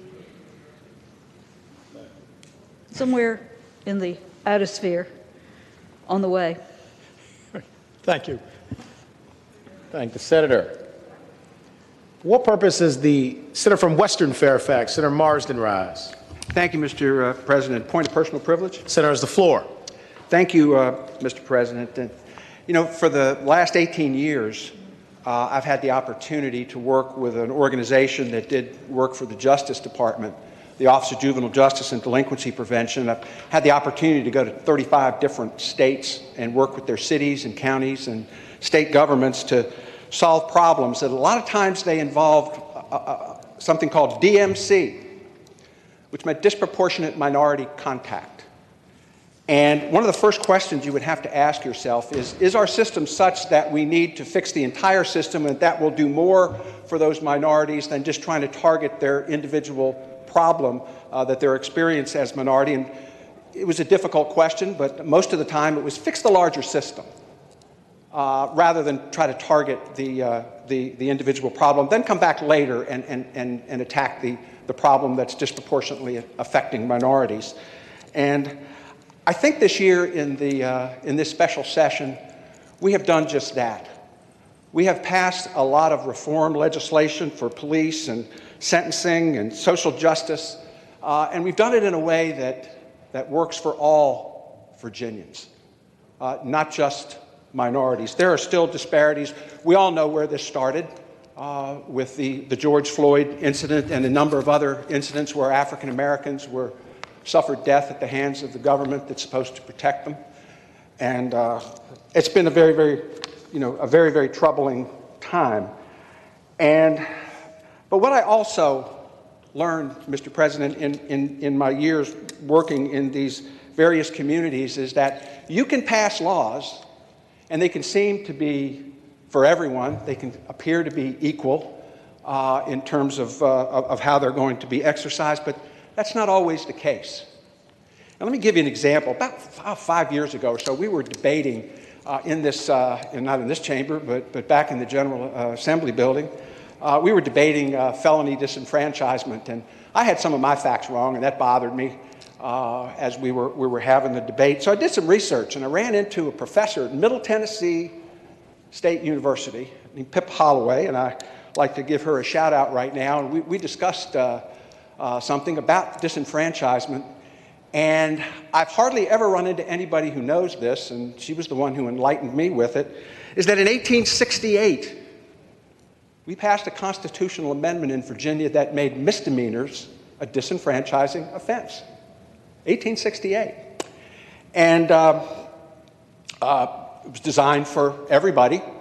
Everybody who had a misdemeanor would be not allowed to vote. They were called the chicken laws. Steal a chicken, and you'd lose your right to vote. We based it on the Mississippi pig laws. They did the same kind of thing. And I think you know where this is going in terms of how this was enforced. Very disproportionately. And let me just read something to you. In the 1889 governor's race in Virginia, we were electing a gentleman named Philip McKinney. And in the 1889 race in the city of Richmond, the following is excerpted from the Washington Bee, a newspaper at the time. And it states, "It is enlightening that in the 3rd precinct in Richmond, over 600 blacks awaited in a blacks-only voting line, and 900 blacks waited in a line in the 4th precinct. Voter intimidation ensued as men who were self-identified Republicans and blacks were met with challenges such as, 'I believe you have been convicted of stealing.' Even when denied, the charge led to being taken out of line and arrested for impudence if an argument ensued. Black voters were queried on the Constitution for 20 to 25 minutes to slow the lines. Lists of black voter police records were on hand to deny voting. They were mailed to registrars. Voters were delayed for hours as they inched forward in the lines, and many could no longer wait and went home. The whites-only line, it was reported, moved smoothly." Same law for everybody, enforced very, very differently. Now, there's hardly anybody who remembers or is aware of the 1868 constitutional amendment, which, by the way, was in force until 1971, because it was reinstituted in the 1902 Constitution and was finally removed from the books in 1971 when we redid the Constitution. And while nobody remembers what happened in 1868, I guarantee you what lives on today is the anger, the bitterness, the frustration, the humiliation that went with that day because laws were not being enforced equally. And I hope we've improved and that we will continue to do better in terms of the enforcement of our laws. Certainly what we've witnessed over the last months in terms of social justice has indicated that that's not always the case, the way that laws are enforced.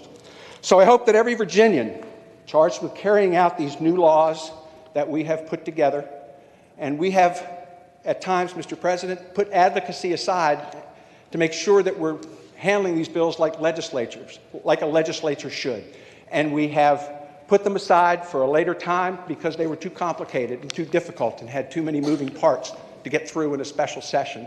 So I think we've done our due diligence. So I hope that every Virginian charged with carrying out these new laws will do so in the spirit in which they are offered. Thank you, Mr. President. Thank the Senator.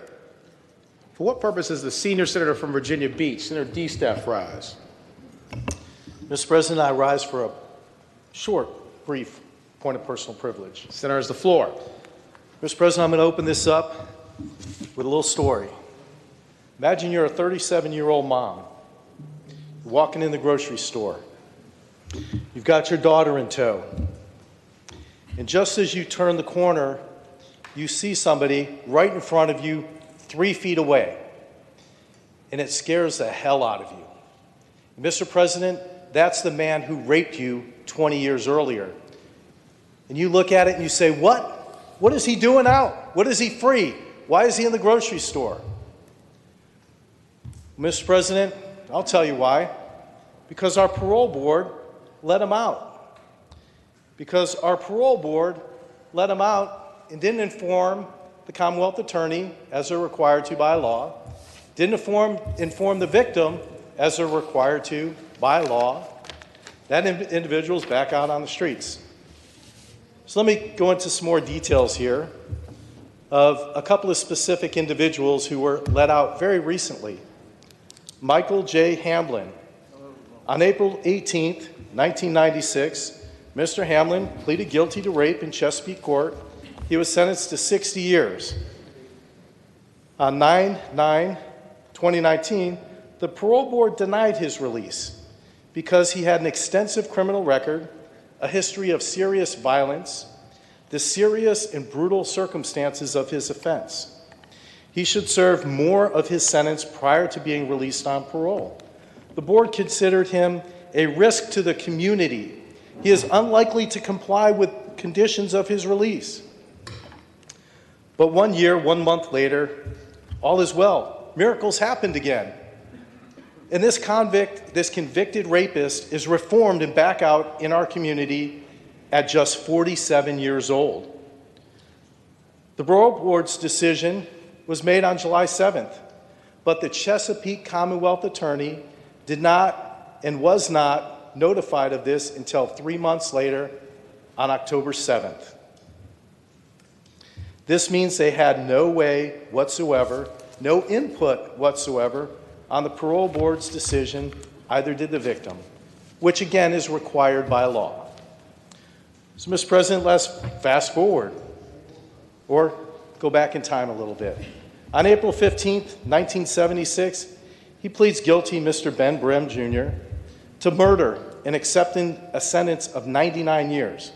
I'm pretty sure it's not 2075 yet, but on June 1st, 2019, the parole board decided, for the following reasons, not to release the individual. Crimes committed were heinous. The homicide, the murder, the burglary, his continuous history of violence. Release at this time would diminish the seriousness of the crime, the serious nature and circumstances of his offense. The board considered him to be a risk to the community. On July 15th of this year, again, miracles happened one more time. The parole board decided he was miraculously reformed and let Mr. Ben Brim back into our community. So today, I called the Henry County Commonwealth's Attorney, Andrew Nestor, and he stated that he had absolutely no notification of this case, and of course, no opportunity to provide any input. So, Mr. President, I call on the governor, I call on the administration yet again, and you, Mr. President, and our Democratic majority to get control of the parole board. They're not following our laws. They're letting more and more criminals, murderers, serial rapists, child sexual predators, they're putting them back out on our streets. They're putting them back out into our communities, and they're doing it in violation of the law. The law says they have to give the victims 45 days to contact them, and it says the board shall endeavor diligently to contact the victim prior to making any decisions to release any inmate on discretionary parole. And Mr. President, we roll down to Section B of the code, notify by certified mail at least 21 business days prior to the release on discretionary parole of any inmate convicted of a felony and sentenced to a term of 10 or more years, the attorney for the Commonwealth in the jurisdiction where the inmate was sentenced. It doesn't say that they should wait 3 months and have a senator call and ask them, hey, were you guys informed that this murderer was put out on the streets? They were shocked when they learned from me that this gentleman had been put out on the streets 3 months ago. His comment was they would have fought this tooth and nail, but they couldn't because they weren't informed until 3 months later, Mr. President.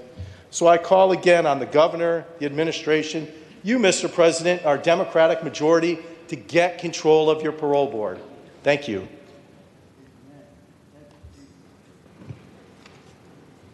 For what purpose is the senator from Eastern Fairfax, Senator Servell, rise? Point of personal privilege. Senator, has the floor. Thank you, Mr. President. Ladies and gentlemen, this has been an interesting special session. I think we were brought here by what I think we looked back upon and seen as some historical moments going on in our country. And this special session sort of took on a life of its own after we gavelled in on August the 18th. And I just wanted to say thank you to a few people that have helped us navigate this process. You know, the policies that we took up this session ended up falling disproportionately on a few people in DLS, not equally like it often does in a regular session.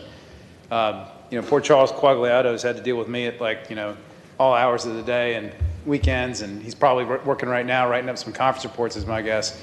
But the folks in DLS who've been writing up all these criminal justice reform bills have just gone above and beyond to work with us this session.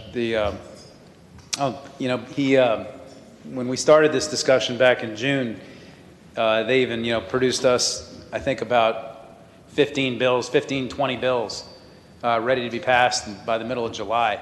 And then, of course, I don't even know what the other side requested in the other body, but they have just been working hard for us this entire special. Finance staff obviously had to do an extra budget this year, an extra entire budget, and I don't get to have as much fun with them and play in that sandbox as some of the rest of you do, who can probably say better and more, you could probably appreciate their effort even more than I can. But the other person I want to thank is the clerk's staff. Doing one session in this room for reconvene is one thing, but spreading this out over what's been now about 50 days, and then having to take this down and set it back up again repeatedly because of weddings and everything else, and then not only to navigate that, but to navigate a system where we have to accept public input, have online committees. We've had to figure out how to run a session during a pandemic electronically, and our clerk staff, I think, has done an amazing job in facilitating all this process to maintain the transparency that we expect, and for us to be able to interact here instead of sitting at home in our living room trying to legislate like the other body. And Mr. President, I just wanted to make sure that all these people that have allowed us to accomplish what I think has been a historic session all get their due thanks, and I would hope you would thank them along with the rest of us in all their work.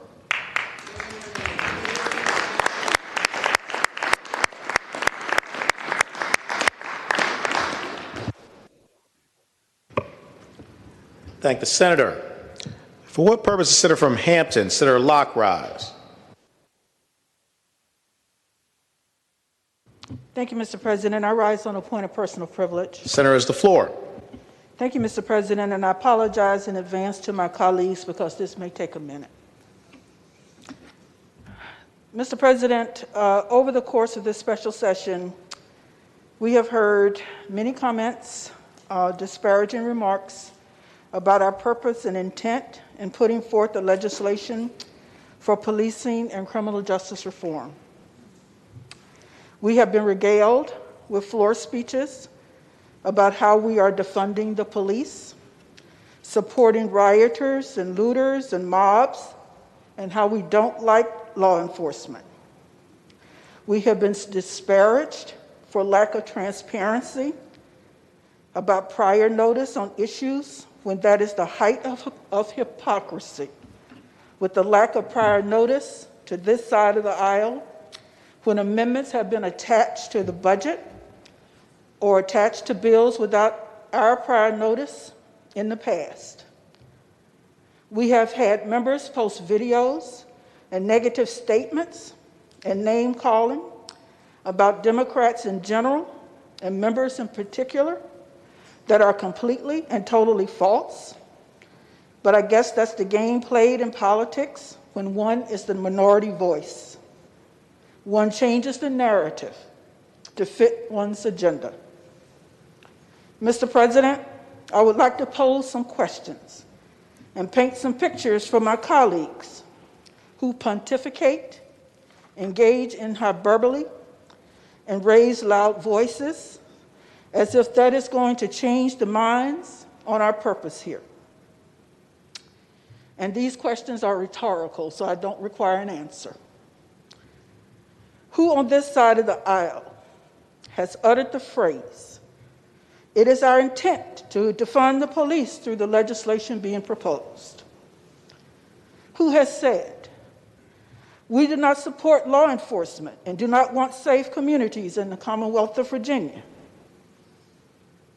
We all support law enforcement and appreciate all that they do to serve and protect. We thank them for their work, and we are grateful to them for putting their lives on the line daily. It is not easy, and we acknowledge that. What I find objectionable, Mr. President, is this: the constant reference to looters, rioters, and mobs.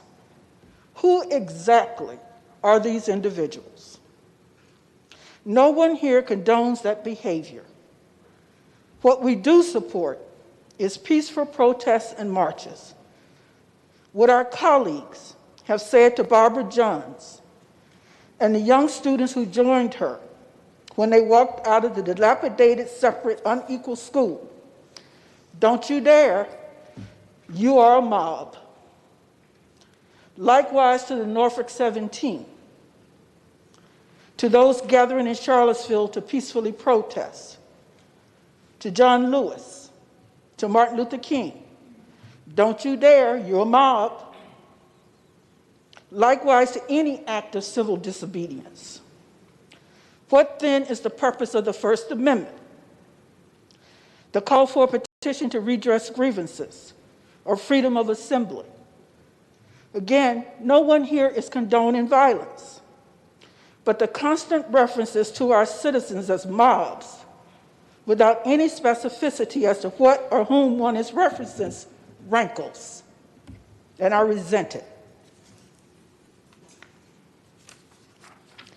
I have yet to hear from my colleagues any remonstration against those who wreak havoc on our lives from the right, the Proud Boys, the Boogaloo Boys, or any other hate group that has rioted in cities and blamed it on peaceful protesters and those who have arrested voters. Mr. President, we condone any act of violence against law enforcement officers. Yet all we hear is all this legislation is doing is slapping law enforcement in the face, putting law enforcement in danger.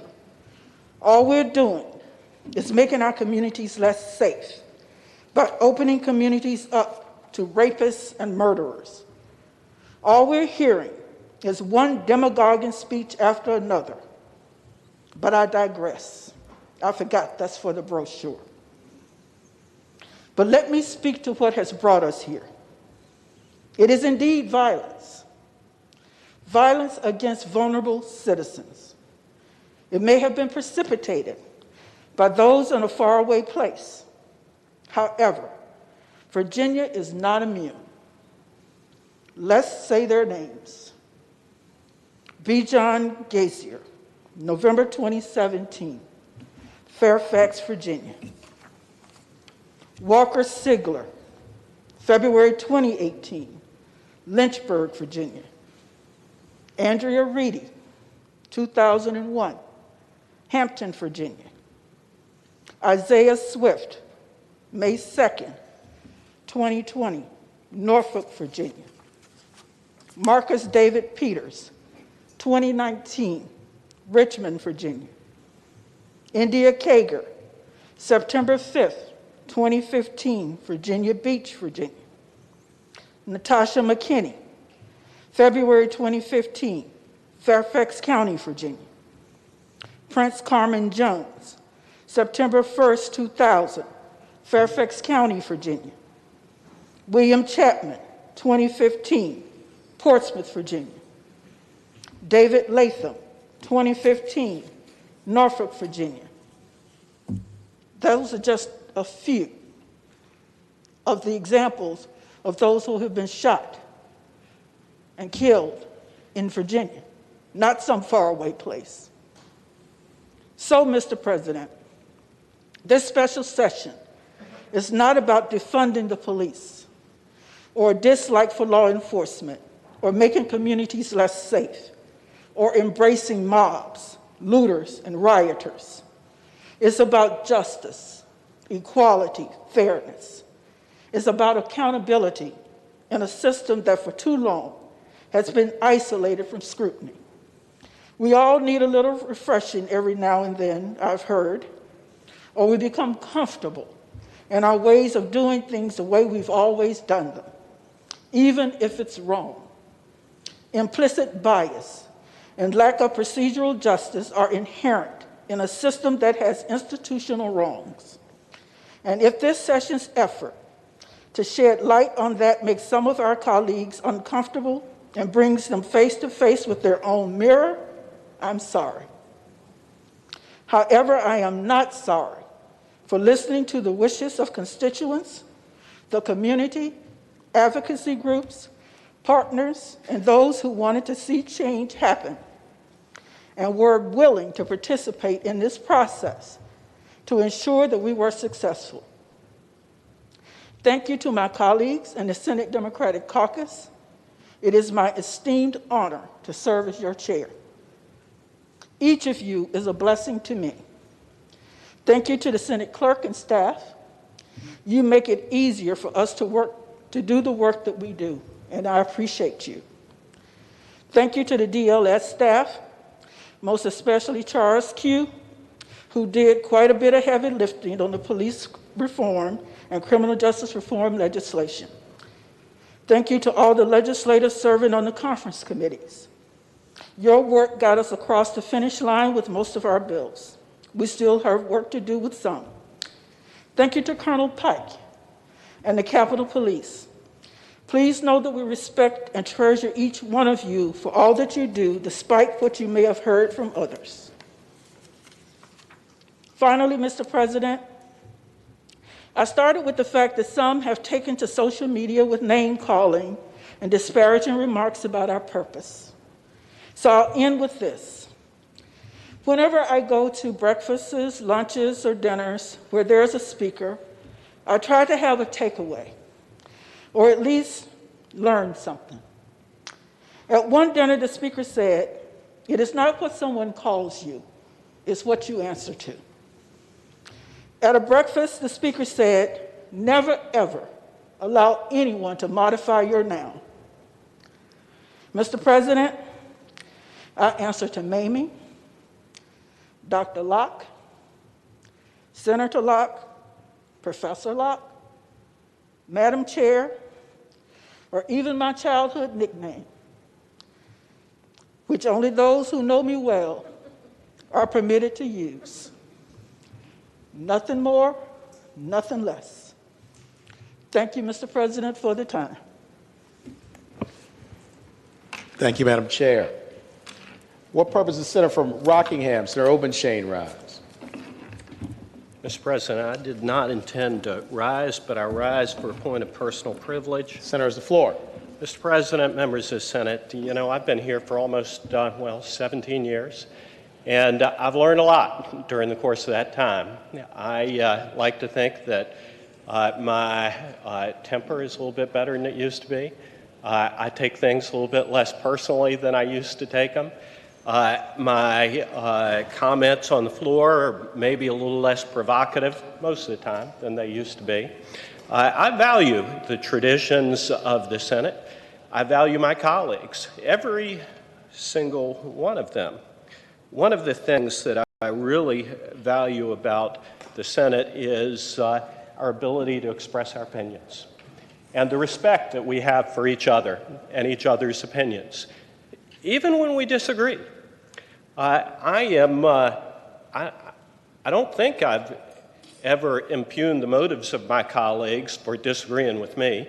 I think that each of us has a good faith basis for the opinions that we express, or at least you all are all my friends, and I believe you have a good faith basis for the opinions that you express on the floor. I think that, you know, as I watch television, watch the news, read the newspaper every day, I mean, I'm really troubled by this cancel culture that if somehow you disagree with me, you are filled with hate or some despicable sentiment that you ought not even be allowed to express out loud. I think that's a shame. And I think that the fact that we have such respect for each other and for each other's opinions is one of the things that I really value about each one of you and about my time in the Senate. I don't believe that when anybody here disagrees with me that they're motivated by hate or, you know, personal animus or something that ought to disqualify them from expressing themselves. I certainly have never felt like, how dare anybody express their opinion on the floor of the Senate, and I hope that nobody will ever be reticent about expressing their opinion on the floor of the Senate. And I guess I just thank my colleagues for the respect that they've had for me over the years, their tolerance and their willingness to tolerate my occasional intemperate comments. And I hope we'll each continue to, in good faith, express our opinions to each other from the bottom of our hearts, and that we will view each other with a modicum of charity and belief that those opinions come from a good place and are delivered in good faith. Thank you. Thank the Senator. For what purpose is the senior senator from Fairfax, Senator Sasslaw, rise? First off, Mr. President, I want to do what some others have done and thank the clerk and that fabulous staff for being able to get us through this. I know it's taken an awful lot of work, and the Senate Finance staff, April, you all have just been sensational, and the people in legislative services. I've been here longer than anybody in this building, and let me tell you, when I first got here, what I've observed over the years, just if you want to know why we're at where we are today. And some of this won't surprise many of you. When I first got to the House of Delegates in 1976, there was one African-American delegate, Billy Robinson Sr., I think was from Norfolk. In our Democratic caucus, and there were 81 members of us, that N-word was tossed around like you breathe in and out, and often in front of him, okay? We had a situation with a registrar down in Newport News, it may have been Newport News or Hampton, I'm not sure, who got removed, and the reason we had to change, I think, the law, the only time that she allowed for new registration was Sundays 10 to 12, once a month, when she knew the African community, the African-American community would be in church, okay? This is just some of the things. Senator Lucas was kept out of public schools for 4 years due to massive resistance.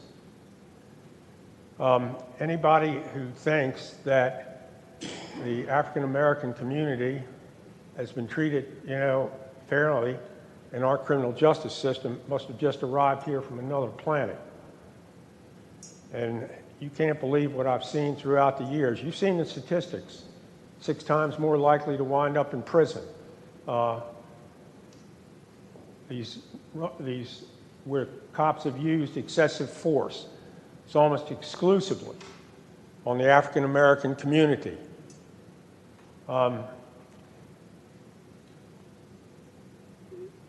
In the 60s and 50s, the demonstrations that you saw, imagine what it would be, and let's fast forward. You remember the scene in the papers a couple months ago of 16 or 17 of these militia group members in the Michigan Capitol with some with AR-15s, military-style weapons.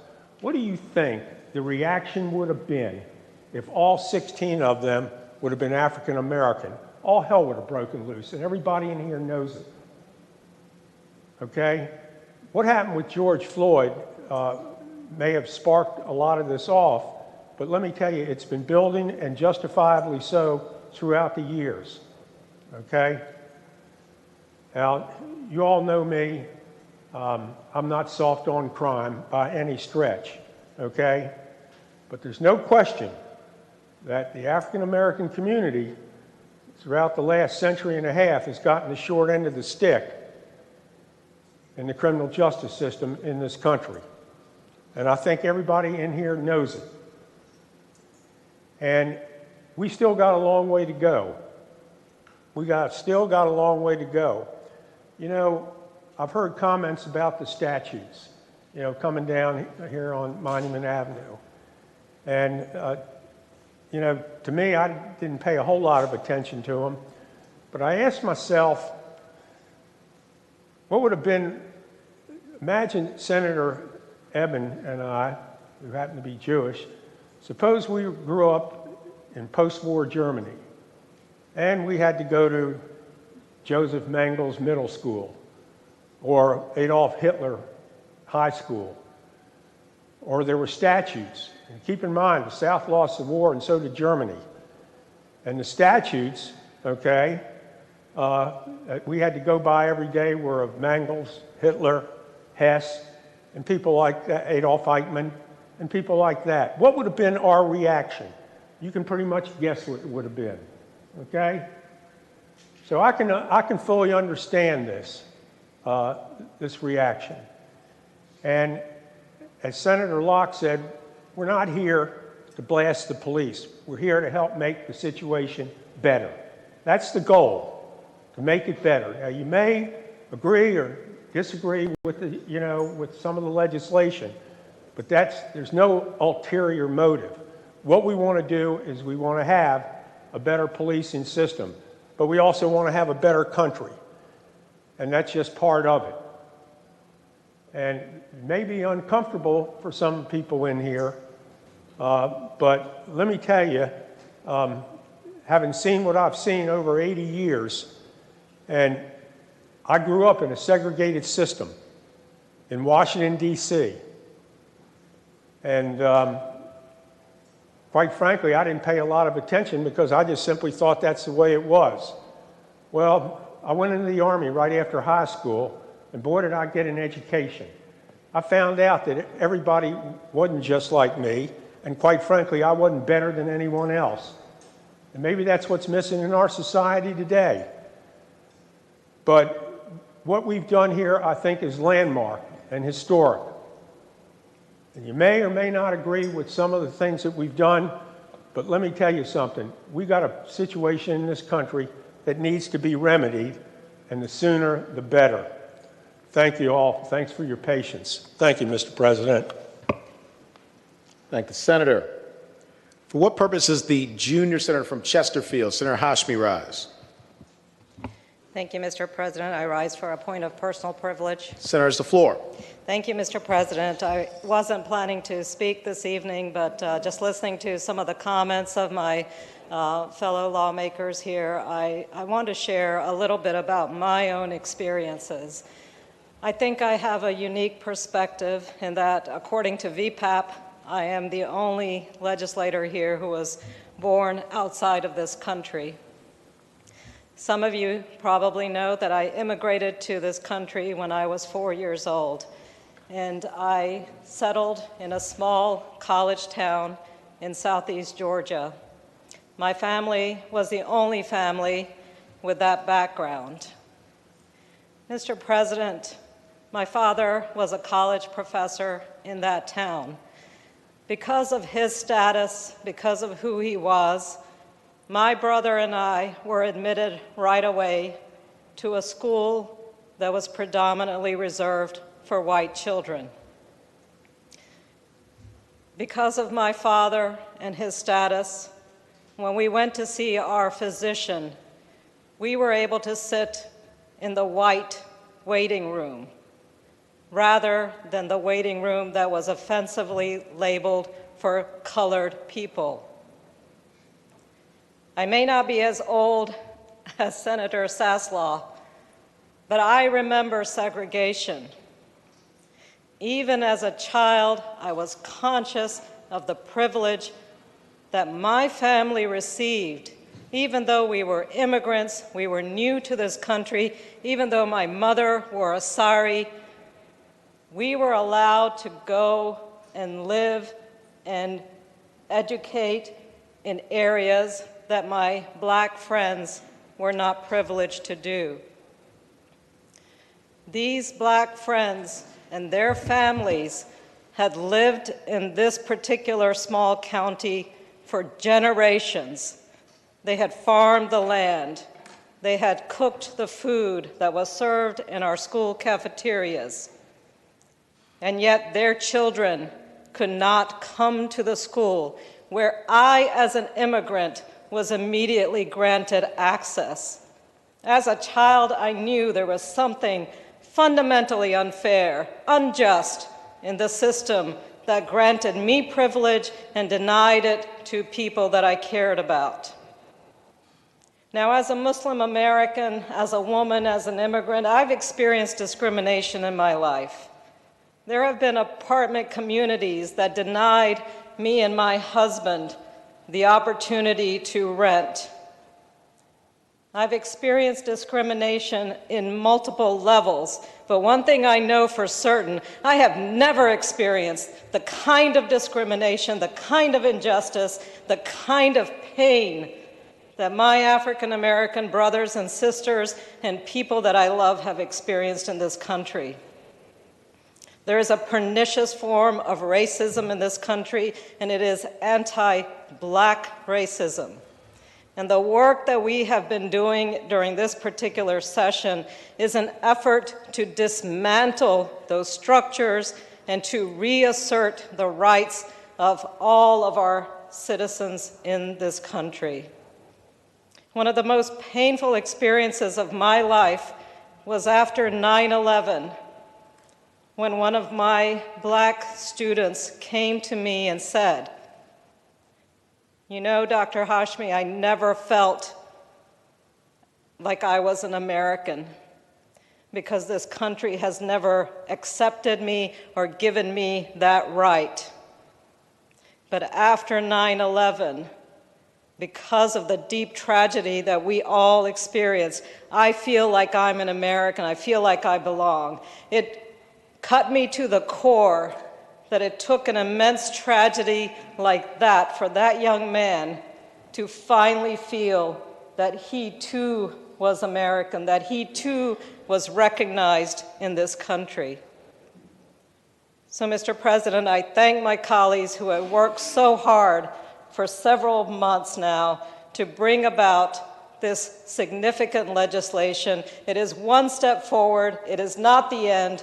And I know we're committed to right the wrongs of the past and to move this country forward towards equity, towards justice. Thank you, Mr. President. Thank the senator. For what purpose does the senator from Hanover, Senator McDougall, rise? Thank you, Mr. President, for point of personal privilege. Senator, has the floor. Mr. President, all of us come with our own experiences and own history and what we viewed in our life. I was very fortunate. My father worked for the state and farmed, and my mama was a school teacher. And so every day after school, Mom taught, at that time was referred to as special education students, and the students in her class were all emotionally disturbed. And so they had many challenges. And as we came home and would talk about some of the kids in her class, she would quickly correct us about the experiences that they were dealing in their life. Some of those experiences were very challenging. Some of those students went on to be very successful. One of them passed away not too recently, was a firefighter you might have heard of who died saving other people's lives on 295 in Hanover. But Mr. President, as I went on to prosecute after law school, I also had the experience to sit with individuals. As a young prosecutor, and I was the youngest one in the office when I came, I got every horrific case you can imagine. The cases that other prosecutors didn't want to deal with. Mr. President, I had the privilege to sit down with individuals while they were in significant distress. They had been victims of crimes. Some of them not as serious, but some of them absolutely horrific. Some of them, when you think about what those individuals experienced, you wondered how they made it through each and every day. And Mr. President, as I've continued on in life, I've had the opportunity through the practice of law to sit with individuals who've been incarcerated because of crimes that they've been accused of or have committed. And I've had the opportunities to sit with families that have been either themselves the victim or lost family members who have been victimized by crimes. And Mr. President, as we have this discussion, and I think the conversations are important, the one group of individuals that we're not talking about, the one that we seem to want to forget about, are the ones who have been victimized, who have had family members murdered, who have been raped, who have been sexually abused. That doesn't go away. Mr. President, as those individuals deal with the trauma, and as we go through policies, particularly dealing with the parole board, And the people that victimize them and their families are on the street, and they have to face them every day.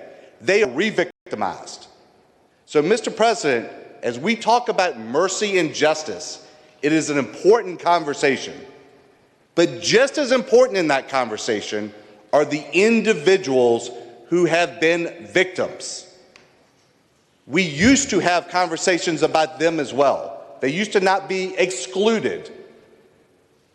But, Mr. President, as we've gone through this conversation in this special session, they've all but been forgotten.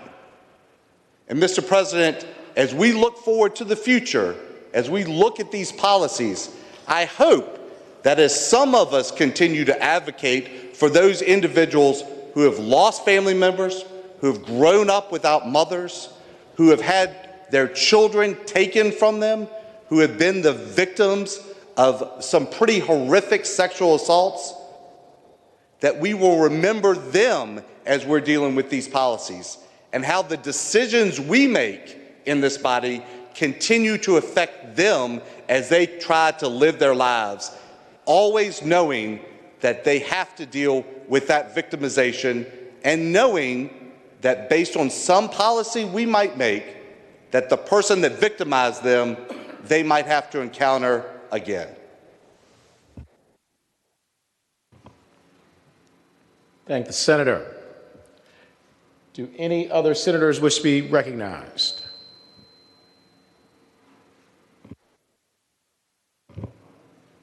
Seeing Senior Senator from Fairfax, Senator Stanislaw. Mr. President, I'd like to inquire of the clerk, have you received any more reports? No, sir. All right, could we recess for about 5 minutes? Without objection, all right. the Senate will stand in recess for 5 minutes.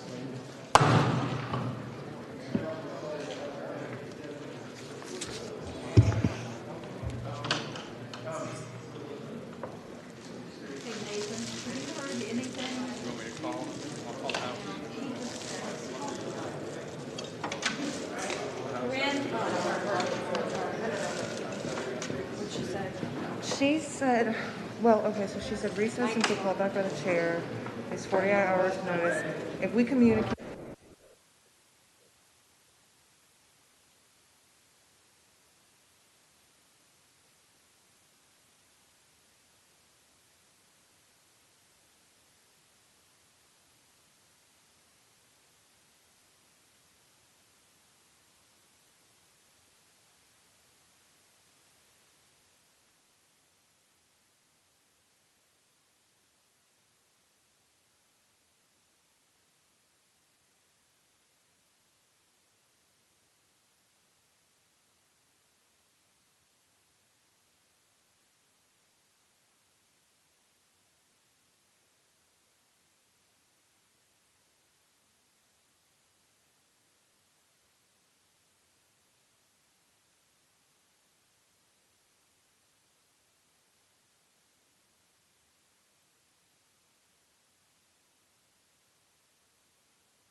Senate will come to order. The senators will please take their seats.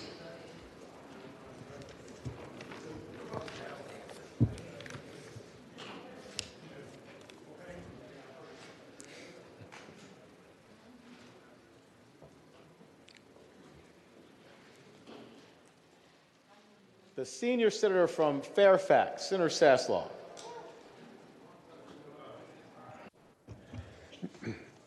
Mr. President, at this time, I would move that the Senate stand in recess until, subject to a call by the chair of the Rules Committee with at least 48 hours notice. Thank the senator. Question is, That's fine. You okay? Yeah. Is there any other business to come before the Senate? God, I hope not. You got to do the stand in recess. Right. Okay. Question is, shall the Senate stand in recess until such time as called by the chair of the Rules Committee with 48 hours notice? All in favor of the motion will say aye. Those opposed, no. The ayes have it. The Senate will stand in recess, subject to call of the chair with 48 hours notice. Madam Clerk. The Committee on Finance and Appropriations will hold a regular interim meeting on Tuesday, October the 20th at 9:30 a.m. This is a virtual meeting, and please take all personal items home because once again, we have to break down until y'all come back. Thank you. Thank you, Madam Clerk. How many days to Valentine's Day? The Senate will stand in recess.